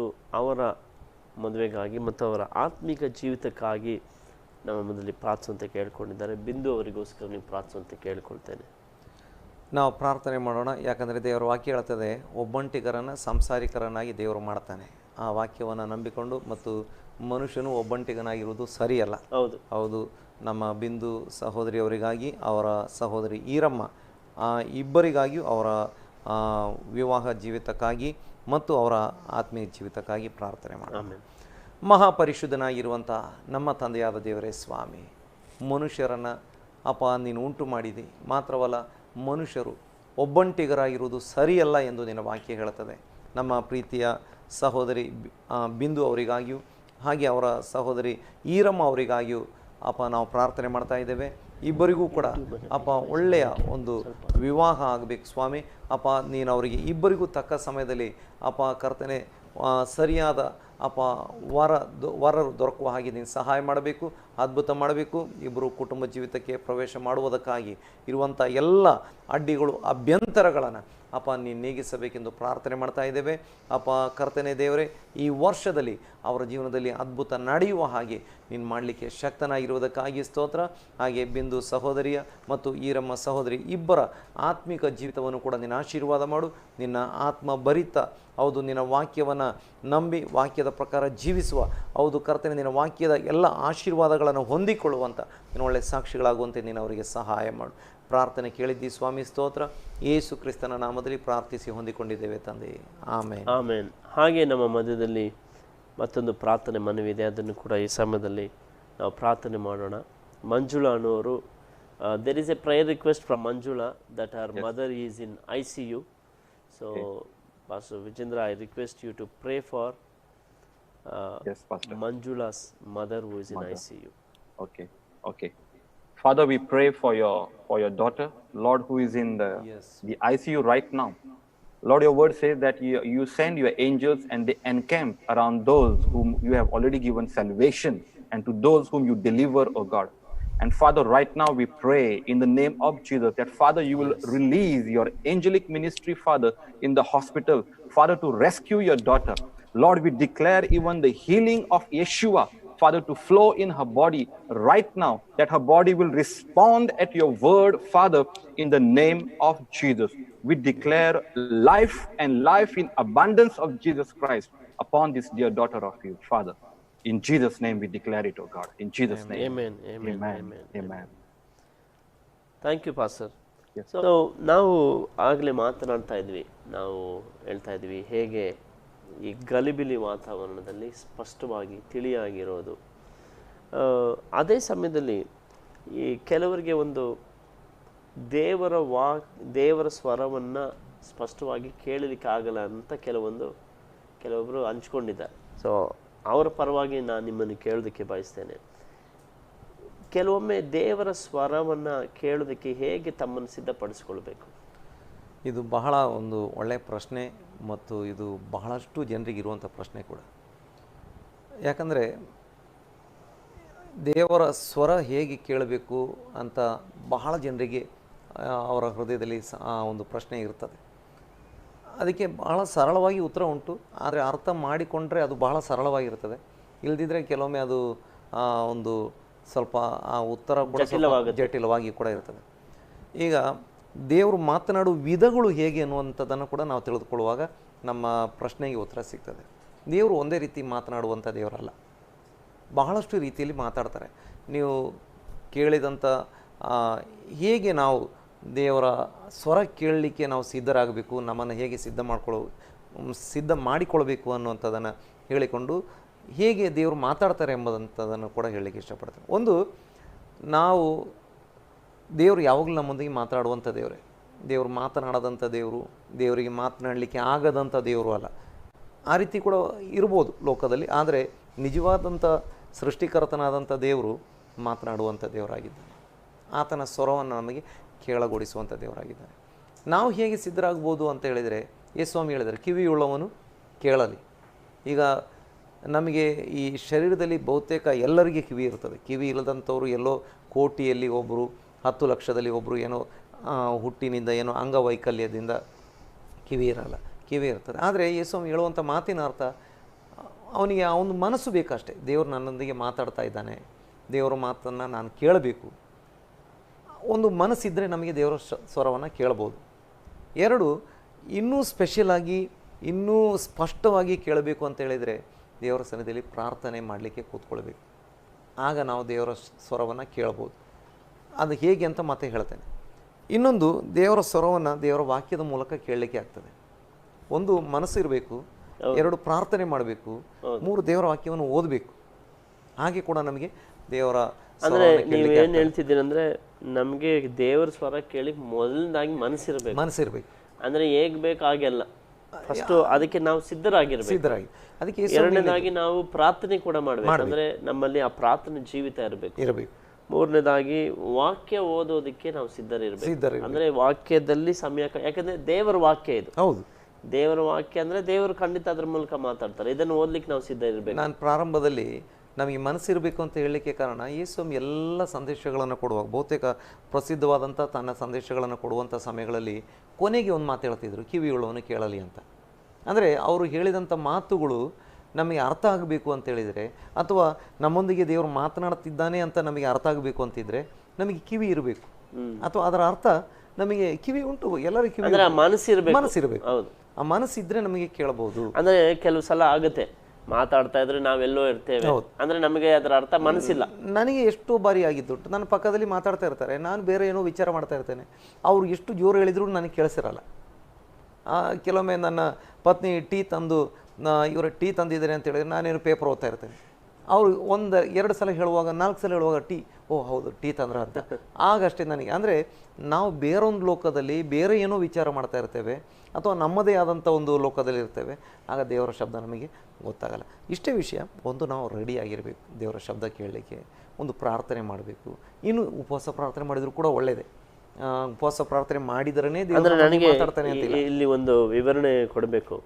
ಅನೇಕರು ಉಪವಾಸ ಪ್ರಾರ್ಥನೆ ಅಂತ ಹೇಳಿದ್ರೆ ಏನು ದೇವ್ರ ಮುಂದೆ ಸತ್ಯಾಗ್ರಹ ಮಾಡಿದಾಗೆ, ಬೇಕೇ ಬೇಕು, ನ್ಯಾಯ ಬೇಕು ಅನ್ನೋ ರೀತಿಯಲ್ಲಿ. ಆದರೆ ನಿಜವಾಗ್ಲೂ ಉಪವಾಸ ಅನ್ನೋದು ದೇವ್ರ ಮುಂದೆ ಏನೋ ನ್ಯಾಯ ಬೇಕು ಅನ್ನೋದಕ್ಕೋಸ್ಕರ ಅಲ್ಲ, ನನ್ನ ಶರೀರವನ್ನು ಏನು ದೇವ್ರ ಮುಂದೆ ತಗ್ಗಿಸಿಕೊಳ್ಳೋದಕ್ಕೆ, ಆತನ ಏನು ಮಾತಾಡ್ತಾನೋ ಅದನ್ನು ಕೇಳೋದಕ್ಕೆ ನಾನು ಸಿದ್ಧಪಡಿಸ್ಕೊಳ್ಳೋದಕ್ಕೆ ಉಪವಾಸ ಮಾಡಬೇಕು ಅನ್ನೋದು. ನಾನು ಅದಕ್ಕೆ ಒಂದು ವ್ಯಾಖ್ಯಾನ ಹೇಳ್ತೇನೆ, ಅದು ಎಲ್ಲರೂ ಒಪ್ಕೊಳ್ತಾರೆ ಇಲ್ವೋ ಅಂತ ಗೊತ್ತಿಲ್ಲ. ಇಷ್ಟೇ, ಉಪವಾಸ ಅಂತ ಹೇಳಿದರೆ ನಾವು ಉಳಿದ ಟೈಮಲ್ಲಿ ಊಟ ಮಾಡಲಿಕ್ಕೆ, ಅಡುಗೆ ಮಾಡಲಿಕ್ಕೆ ಜಾಸ್ತಿ ಟೈಮ್ ಹೋಗ್ತದೆ. ಈಗ ಉಪವಾಸ ಅಂತ ಹೇಳಿದರೆ ಸ್ವಲ್ಪ ಅಡುಗೆ ಮಾಡೋದನ್ನು ಬಿಟ್ಟು, ಇನ್ನು ಊಟ ಮಾಡುವುದನ್ನು ಬಿಟ್ಟು ಸ್ವಲ್ಪ ಹೆಚ್ಚು ಹೊತ್ತು ಕರ್ತನೊಂದಿಗೆ ಏಕಾಗ್ರತೆಯಿಂದ ಇರುವಂಥದ್ದು ಬಿಟ್ಟರೆ, ಇನ್ನೊಂದು ರೀತಿಯಲ್ಲಿ ಈ ಲೋಕದಲ್ಲಿ ತಾವು ಹೇಳಿದಂಗೆ ಸ್ಟ್ರೈಕ್ ಮಾಡಿ. ನಾನು ಯಾಕೆ ಈ ಮಾತು ಹೇಳಿದೆ ಅಂದರೆ, ಅನೇಕರಲ್ಲಿ ತಪ್ಪಾದ ಗ್ರಹಿಕೆ ಇದೆ. ಉಪವಾಸ ಅಂತ ಹೇಳಿದರೆ ನಾನು ಉಪವಾಸ ಮಾಡಿ ದೇವ್ರ ಹತ್ರ ಹೋದಾಗ ದೇವರೆಲ್ಲ ಕೇಳಿಬಿಡ್ತಾರೆ, ದೇವರೆಲ್ಲ ಮಾಡಿಬಿಡ್ತಾರೆ. ಅಂದರೆ ಈ ಕಾನ್ಸೆಪ್ಟ್ ಏನಂದರೆ, ಬಹಳಷ್ಟು ಜನರಲ್ಲಿ ಊಟ ಬಿಟ್ಟು ಕೂಡಲೇ ದೇವ್ರ ಕೂಡಲೇ ಪ್ರಾರ್ಥನೆ ಕೇಳ್ತಾರೆ. ಅದು ಅಲ್ಲ, ಬದಲಾಗಿ ನಮ್ಮನ್ನು ನಾವು ತಗ್ಗಿಸ್ಕೊಳ್ಬೇಕು, ದೇವ್ರ ಜೊತೆ ಹೆಚ್ಚು ಸಮಯ ಕಳಿಬೇಕು, ಹೆಚ್ಚು ಸಮಯ ನಮ್ಮನ್ನು ನಾವು ಟ್ಯೂನ್ ಮಾಡ್ಕೊಳ್ಬೇಕು, ಹೆಚ್ಚು ಸಮಯ ಮತ್ತು ಶರೀರಕ್ಕಿಂತ ಹೆಚ್ಚು ಆತ್ಮಿಕ ಸಂಗತಿಗಳಿಗೆ ಹೆಚ್ಚು ಒತ್ತು ಕೊಡುವಂಥದ್ದು. ಹೌದು. ಈಗ ನಾವು ಶರೀರಕ್ಕೆ ಏನು ಊಟ ಬಯಸ್ತೇವೆ ಅದಕ್ಕಿಂತಲೂ ಹೆಚ್ಚು ಆತ್ಮಿಕ ಜೀವಿತಕ್ಕೆ ಬಯಸುವಂಥದ್ದು ಮತ್ತು ಹೆಚ್ಚು ಹೊತ್ತು ದೇವರೊಂದಿಗೆ ಕಳೆಯುವಂಥದ್ದು. ಅದನ್ನು ಬಿಟ್ಟು ದೇವರನ್ನು ಹೆದರಿಸಿ ಅಥವಾ ದೇವರಿಗೆ ಕಾಡಿಸಿ ದೇವರನ್ನ ಎದುರಿಸಕ್ಕೂ ಸಾಧ್ಯವೇ, ಯಾವತ್ತೂ ಸಾಧ್ಯ ಇಲ್ಲ. ಮತ್ತು ದೇವರಿಗೆ ಕಾಡಿಸಿ ಪಡೆದುಕೊಳ್ಳುವಂಥದ್ದು ಕೂಡ ದೇವರ ವಾಕ್ಯದಲ್ಲಿ ಅದೊಂದು ಒಳ್ಳೆಯ ವ್ಯವಸ್ಥೆ ಅಂತ ಹೇಳಲಿಲ್ಲ. ಕೆಲವೊಮ್ಮೆ ಸುಮ್ಮನೆ ದೇವರ ಚಿತ್ತ ಇಲ್ಲದಂಥದ್ದನ್ನು ಕಾಡಿಸಿ ತಗೊಳ್ಳಿಕ್ಕೆ ಹೋದಂಥವ್ರು ಇದ್ದಾರೆ. ಆದರೆ ರಿಸಲ್ಟು ಚೆನ್ನಾಗಿರಲ್ಲ, ಆ ರೀತಿ ಸಿಕ್ಕಂಥ ಬ್ಲೆಸ್ಸಿಂಗ್ಸ್ ಕೂಡ ಚೆನ್ನಾಗಿರಲ್ಲ. ಆದರೆ ದೇವರ ಚಿತ್ತಾನುಸಾರವಾಗಿ ದೇವರ ಸನ್ನಿಧಿಯಲ್ಲಿ ನಮ್ಮನ್ನು ತಗ್ಗಿಸ್ಕೊಂಡು ನಾವು ಪ್ರಾರ್ಥನೆ ಮಾಡಿ ಕೇಳ್ಕೊಳ್ಳುವಾಗ, ಒಂದು ಯಾವ್ಯಾವ ರೀತಿ ಅಂತ ಹೇಳುವಾಗ, ಒಂದು ದೇವರು ನಮ್ಮೊಂದಿಗೆ ಕನಸುಗಳ ಮೂಲಕ ಮಾತಾಡ್ತಾರೆ, ದರ್ಶನಗಳ ಮೂಲಕ ಮಾತಾಡ್ತಾರೆ, ಪ್ರವಾದನೆಗಳ ಮೂಲಕ ಮಾತಾಡ್ತಾರೆ. ದೇವರ ಸೇವಕರು ಕೊಡುವ ಸಂದೇಶವನ್ನು ನಾವು ದೇವರೇ ನನ್ನೊಂದಿಗೆ ಮಾತಾಡುವಂಥ ಪ್ರೇಯರಲ್ಲಿ ಕೂತ್ಕೊಳ್ಳುವಾಗ ಸಂದೇಶದ ಮೂಲಕ ಮಾತಾಡ್ತಾರೆ. ಇನ್ನು ಸನ್ನಿವೇಶಗಳ ಮೂಲಕ ಮಾತಾಡ್ತಾರೆ. ಬಹಳ ಒಂದು ಒಳ್ಳೆಯ ಮಾರ್ಗ ಅಂತೇಳಿದೆ, ದೇವರ ವಾಕ್ಯ ಓದುವಾಗಲೂ ಆ ದೇವರ ವಾಕ್ಯದ ಮೂಲಕ ದೇವರೇ ಸ್ವಾಮಿ ಈ ವಾಕ್ಯ ನಿನ್ನದು, ನಿನ್ನ ವಾಕ್ಯದ ಮೂಲಕ ಮಾತಾಡು. ಹಾಗೆ ದೇವರು ನಮ್ಮನ್ನು ತನ್ನ ವಾಕ್ಯದ ಮೂಲಕ ಮಾತಾಡುವವನಾಗಿದ್ದಾನೆ. Yes Pastor Vijay, I just want to come back to you. I was just asking with Pastor Abraham how to listen to God's word. He beautifully explained to going back to God, and there are different ways that God speaks. Yes. So we just want to listen from you, hear from you, how to tune ourselves to listen to God. Pastor, there is one way where people fast and people pray. This is one part of it, and I believe Pastor Abraham spoke something similar also about fasting and praying, probably. And also, Pastor, the best way to hear the voice of God is through Bible, the written word of God. Secondly, that Holy Spirit speaks to us through the word of God. Now, if we see in 1 Corinthians chapter 2, verse number 9, the three areas of life are so important for us as believers. Number one is our spiritual mindset. Number two, our spiritual ears. And number three, our spiritual eyes. So how do you see your future today? Through the word of God and through Holy Spirit. Very important. How do you comprehend the things of God today through your spiritual mind is again very important. And how you hear the voice of God through your spiritual ears is again very important. So the eyes and the ears and the mind of Christ we need to comprehend. Very beautifully you explained. We should have the eyes and the mind of Christ to hear what he wants to say. Yes. We will continue our discussion. Then before that we will also ನಾವು ಒಂದು ಪ್ರಾರ್ಥನೆ ಕೂಡ ನಾವು ಮಾಡೋಣ. ಯಾಕಂದರೆ ನಮ್ಮ ಮಧ್ಯದಲ್ಲಿ ಅನಿತಾ ಕುಮಾರನವರು ಅವರ ಕುಟುಂಬಕ್ಕಾಗಿ ಪ್ರಾರ್ಥಿಸುವಂತೆ ಕೇಳ್ಕೊಂಡಿದ್ದಾರೆ. ಹಾಗೆ ಅವರ ಮಗಳು ಪ್ರಾರ್ಥನಾ ಅವರ ಮದುವೆಗೋಸ್ಕರ ಕೇಳ್ಕೊಂಡಿದ್ದಾರೆ. ಈ ಸಮಯದಲ್ಲಿ ನೀವು ಪಾಸ್ಟರ್ ಅವ್ರಿಗೋಸ್ಕರ ಪ್ರಾರ್ಥಿಸುವಂತೆ ನಾನು ಕೇಳಿಕೊಳ್ತೇನೆ. ಪ್ರಾರ್ಥನೆ ಮಾಡೋಣ. ಭೂಪರಲೋಕಗಳ ಒಡೆಯನಾಗಿರುವಂಥ ನಮ್ಮ ತಂದೆಯಾದ ದೇವರೇ, ನಮ್ಮ ಪ್ರೀತಿಯ ಸಹೋದರಿಯಾಗಿರುವಂಥ ಅನಿತಾ ಕುಮಾರ್ ಅವರಿಗಾಗಿ, ಅವರ ಕುಟುಂಬಕ್ಕಾಗಿ ನಾವು ಪ್ರಾರ್ಥನೆ ಮಾಡ್ತಾ ಇದ್ದೇವೆ. ಸ್ವಾಮಿ ದೇವರೇ, ಅವರ ಕುಟುಂಬದಲ್ಲಿ ನಿನ್ನ ಸಾನ್ನಿಧ್ಯ, ನಿನ್ನ ಪ್ರಸನ್ನತೆ ಪ್ರತಿಯೊಬ್ಬೊಬ್ಬರಿಗೆ ನೀನು ದಯಪಾಲಿಸು. ಮಾತ್ರವಲ್ಲ ಸ್ವಾಮಿ, ಅವರ ಕುಟುಂಬದ ಪ್ರತಿಯೊಬ್ಬೊಬ್ಬರನ್ನು ನಿನ್ನ ಪವಿತ್ರಾತ್ಮನಿಂದ ತುಂಬಿಸು. ಒಳ್ಳೆಯ ಆತ್ಮಿಕ ಜೀವಿತ ನಡೆಸುವುದಕ್ಕೆ ನೀನು ಸಹಾಯ ಮಾಡು. ಅವರ ಕೆಲಸಗಳನ್ನು, ಅವರ ವರಮಾನದ ಮೂಲಗಳನ್ನು ನೀನು ಆಶೀರ್ವಾದಿಸು. ಅವರ ಕುಟುಂಬದಲ್ಲಿ ಯಾವಾಗಲೂ ದೈವಿಕ ಸಂತೋಷ, ಸಮಾಧಾನ, ಐಕ್ಯತೆ ಒಮ್ಮನಸ್ಸು ನೆಲೆಗೊಂಡಿರುವಂತೆ ನೀನು ಸಹಾಯ ಮಾಡಪ್ಪ. ಹಾಗೆ ಅವರ ಮಗಳು ಪ್ರಾರ್ಥನೆಗಾಗಿ ನಾವು ಬೇಡಿಕೊಳ್ತೇವೆ. ಆ ಮಗಳಿಗೆ ಕರ್ತನೆ ಒಂದು ಒಳ್ಳೆಯ ಕುಟುಂಬ ಜೀವಿತವನ್ನು ನೀನು ತಕ್ಕ ಸಮಯದಲ್ಲಿ ಒದಗಿಸಪ್ಪ. ಅಪ್ಪ, ನಿನಗೆ ಅಸಾಧ್ಯವಾದಂಥದ್ದು ಒಂದೂ ಇಲ್ಲ ಸ್ವಾಮಿ. ನೀನೆಲ್ಲವನ್ನು ತಕ್ಕ ಸಮಯದಲ್ಲಿ ಬಹಳ ಚಂದವಾಗಿ ಮಾಡುವಂಥ ದೇವರಾಗಿದ್ದಿ ಅಪ್ಪ. ನೀನು ಆ ಮಗಳಿಗೋಸ್ಕರ ಅದ್ಭುತ ಮಾಡುವುದಕ್ಕಾಗಿ ಸ್ತೋತ್ರ. ಹಾಗೆ ಆ ಕುಟುಂಬವನ್ನು ಆಶೀರ್ವಾದದೊಂದಿಗೆ ಅಪ್ಪ ಈ ವರ್ಷದಲ್ಲಿ ನೀನು ನಡೆಸುವುದಕ್ಕಾಗಿ ಸ್ತೋತ್ರ. ಪ್ರಾರ್ಥನೆ ಕೇಳಿದ್ದಿ ತಂದೆಯ ದೇವರೇ ಸ್ತೋತ್ರ. ಯೇಸು ಕ್ರಿಸ್ತನ ಪರಿಶುದ್ಧ ನಾಮದಲ್ಲಿ ಪ್ರಾರ್ಥಿಸಿದ್ದೇವೆ ಪರಲೋಕದ ತಂದೆ. Amen. Amen. Amen. Thank you pastor. ನಮ್ಮ ಈ ಮಾತುಕತೆ, ಸಂವಾದ, ಪ್ರಾರ್ಥನೆ ನೋಡಿದ್ರೆ ಇವತ್ತಿನ ಸಮಯ ಓದಿದೆ ಗೊತ್ತಾಗಲಿಲ್ಲ. I was surprised pastor Vijendra that almost we have crossed our time limit, but still God is good. Thank you so much. ಆದರೆ ಇವತ್ತು we have come to the last segment. ಇವತ್ತು ಕೊನೆಯ ಭಾಗಕ್ಕೆ ನಾವು ಬಂದಿದ್ದೇವೆ. Maybe I just want to take from you, what is that one thing that God has put in your heart to speak to our viewers, those who are watching us right now in YouTube and Facebook? What is that you want to share with them at this moment? Pastor, if I have to speak just one thing, then I would mention that Word of God is everything. My emphasis is always on the Word, because I myself I've been experiencing from more than last 10 years what Word of God can do in our life. So I am a witness of the Word of God, and I would give the same revelation to the audience today who are watching. Hang on to the Word of God. Take every word of God literally. God is not a man that he shall lie. God is not a man that he shall lie. That means what he speaks, he has the ability to perform in your life. So this is my prayer, and this is my declaration to the viewers today. Yes, thank you so much, Pastor. Pastor Abraham ಅವರೇ, ನಿಮ್ಮನ್ನು ಕೂಡ ನಾನು ಅದೇ ರೀತಿ ಹೇಳೋದಕ್ಕೆ ನಿಮ್ಮ ಹೃದಯದಲ್ಲಿ ದೇವರು ಏನು ಹಾಕಿದ್ದಾರೆ, ವಿಶೇಷವಾಗಿ ನಮ್ಮೊಂದಿಗೆ ಅನೇಕ ಜನರು ಈ ಸಮಯದಲ್ಲಿ ನೋಡ್ತಾ ಇದ್ದಾರೆ. ನೀವು ಏನು ಅವರಿಗೆ ಹೇಳೋದಕ್ಕೆ ಬಯಸ್ತೀರಿ? ನಿಮ್ಮ ಮನಸ್ಸಿನಿಂದ ದೇವರು ಹಾಕಿರುವಂಥ ವಾಕ್ಯ ಆಗಿರ್ಬೋದು, ಆಲೋಚನೆ ಆಗಿರ್ಬೋದು, ಏನೇ ಎಚ್ಚರಿಕೆ ಆಗಿರ್ಬೋದು, ಅದನ್ನು ಹೇಳಲಿದ್ದಕ್ಕೆ ಬಯಸಿದ್ದಾರೆ ಈ ಸಮಯದಲ್ಲಿ ನಮ್ಮ ವೀಕ್ಷಕರಿಗೆ ಹೇಳುವಂತೆ ಕೇಳ್ಕೊಳ್ತೀವಿ. ಖಂಡಿತವಾಗಿ ಎಲ್ಲ ಪ್ರೀತಿಯ ಸಹೋದರ ಸಹೋದರಿಯರೇ, ಈಗ ನಾವೊಂದು ಬಹಳ ಕಷ್ಟ ಕಾಲದ ಮೂಲಕ ಹಾದು ಹೋಗ್ತಾ ಇದ್ದೇವೆ. ಆದರೆ ಯೇಸುಸ್ವಾಮಿ ಹೇಳಿದ್ದಾರೆ, ಲೋಕದಲ್ಲಿ ನಿಮಗೆ ಕಷ್ಟ ಉಂಟು, ಭಯಪಡಬೇಡ್ರಿ, ನಾನು ಲೋಕವನ್ನು ಜಯಿಸಿದ್ದೇನೆ. ಜಯಿಸಿದಂಥ ಯೇಸುಸ್ವಾಮಿ ನಮ್ಮ ಸಂಗಡ ಇದ್ದಾರೆ. ಆ ಕಾರಣದಿಂದ ನಾವು ಏನು ಮಾಡೋಣ, ಯೇಸು ಸ್ವಾಮಿಯಲ್ಲೇ ಭರವಸೆ ಇಟ್ಟಿರೋಣ. ಮತ್ತು ಈ ಕೋವಿಡ್ ಕಾಲ ಕೂಡ ಬೇಗ ದಾಟಿ ಹೋಗ್ತದೆ. ಇದು ಶಾಶ್ವತವಾಗಿ ಏನು ಶತಮಾನಗಳ ಕಾಲ ಏನು ಇರುವಂಥದ್ದಲ್ಲ. ಇದು ಸ್ವಲ್ಪ ಕಾಲದಲ್ಲಿ ದಾಟಿ ಹೋಗ್ತದೆ. ಇನ್ನು ಮುಂದೆ ಇದಕ್ಕಿಂತಲೂ ದೊಡ್ಡ ಕಷ್ಟಗಳು ಕೂಡ ಬರ್ತವೆ, ಹಾಗೂ ಕೂಡ ದೇವರ ವಾಕ್ಯದಲ್ಲಿ ನೋಡ್ತೇವೆ. ಆದರೆ ನಮ್ಮ ಒಂದು ಆ್ಯಂಕರ್ ಅಥವಾ ನಮ್ಮ ಒಂದು ಲಂಗರು ಕರ್ತನ ಮೇಲೆ ಇರುವುದಾದರೆ ಯಾವ ಕೋವಿಡ್ ಅಥವಾ ಇದಕ್ಕಿಂತ ಎಂಥದೇ ದೊಡ್ಡ ಸಮಸ್ಯೆಗಳು ಬಂದರೂ ಕೂಡ ನಾವು ಅಲಗಡಲ್ಲ. ಯಾಕಂತೇಳಿದರೆ ನಮ್ಮ ಭರವಸೆ ಕರ್ತನಲ್ಲಿ. ಮನುಷ್ಯರ ಮೇಲೆ ಭರವಸೆ ಇಡೋದು ಬೇಡ, ಕರ್ತನಲ್ಲಿ ಭರವಸೆ ಇಡೋಣ. ಮತ್ತು ಭವಿಷ್ಯದ ಬಗ್ಗೆ ಕೂಡ ನಾವು ಹೆದರುವಂಥ ಅವಶ್ಯಕತೆ ಇಲ್ಲ. ನಮ್ಮ ಭವಿಷ್ಯ ಕರ್ತನ ಕೈಯಲ್ಲಿ ಸುಭದ್ರವಾಗಿ ಉಂಟು. ನಮ್ಮ ಕರ್ತನು ಕಣ್ಣುಗುಡ್ಡೆಯ ಹಾಗೆ ನಮ್ಮನ್ನು ಕಾಪಾಡ್ತಾನೆ.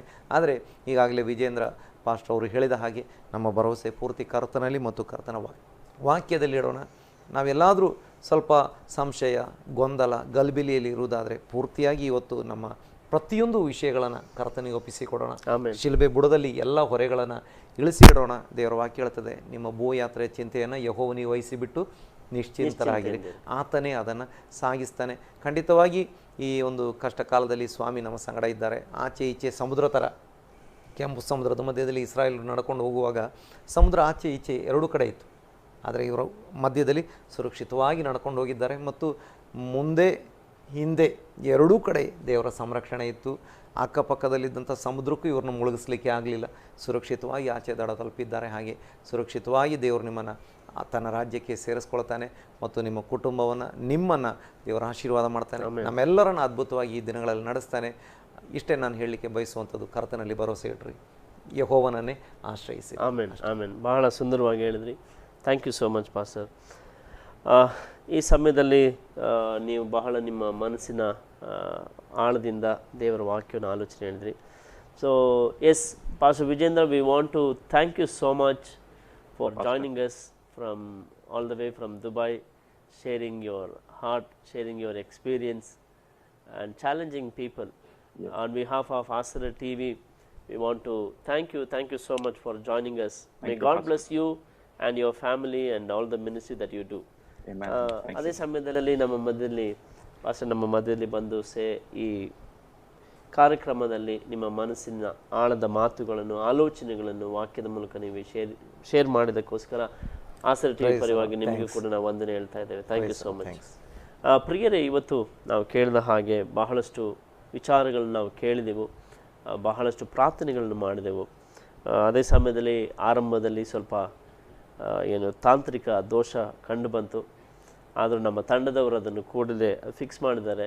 ಸೊ ನಿಮ್ಮ ತಾಳ್ಮೆಗೋಸ್ಕರ, ನಿಮ್ಮ ಸಹನೆಗೋಸ್ಕರ, ನಮ್ಮ ಜೊತೆ ಸಹಕರಿಸಿದಕ್ಕೋಸ್ಕರ ನಾವು ನಿಮ್ಮನ್ನು ವಂದಿಸ್ತೇವೆ. ಸೊ ನಾಳೆ ನಾವು ಮತ್ತೊಂದು ಅತಿಥಿಯೊಂದಿಗೆ ನಿಮ್ಮ ಬಳಿ ಬರಲಿಕ್ಕಿದ್ದೇವೆ. ಅಲ್ಲಿವರೆಗೂ ಕೇಳಿದ ವಾಕ್ಯದ ಪ್ರಕಾರ ದೇವರೊಂದಿಗೆ ಭದ್ರವಾಗಿರಿ, ವಾಕ್ಯದಲ್ಲಿ ದೃಢವಾಗಿರಿ, ಕರ್ತನನ್ನು ಆಶ್ರಯಿಸಿ. ಕರ್ತನ ನಿಮ್ಮ ಜೊತೆ ಇರ್ತಾನೆ. May God bless you. ದೇವರು ನಿಮ್ಮೆಲ್ಲರೊಂದಿಗೆ ಇರಲಿ. ಆಮೇನ್.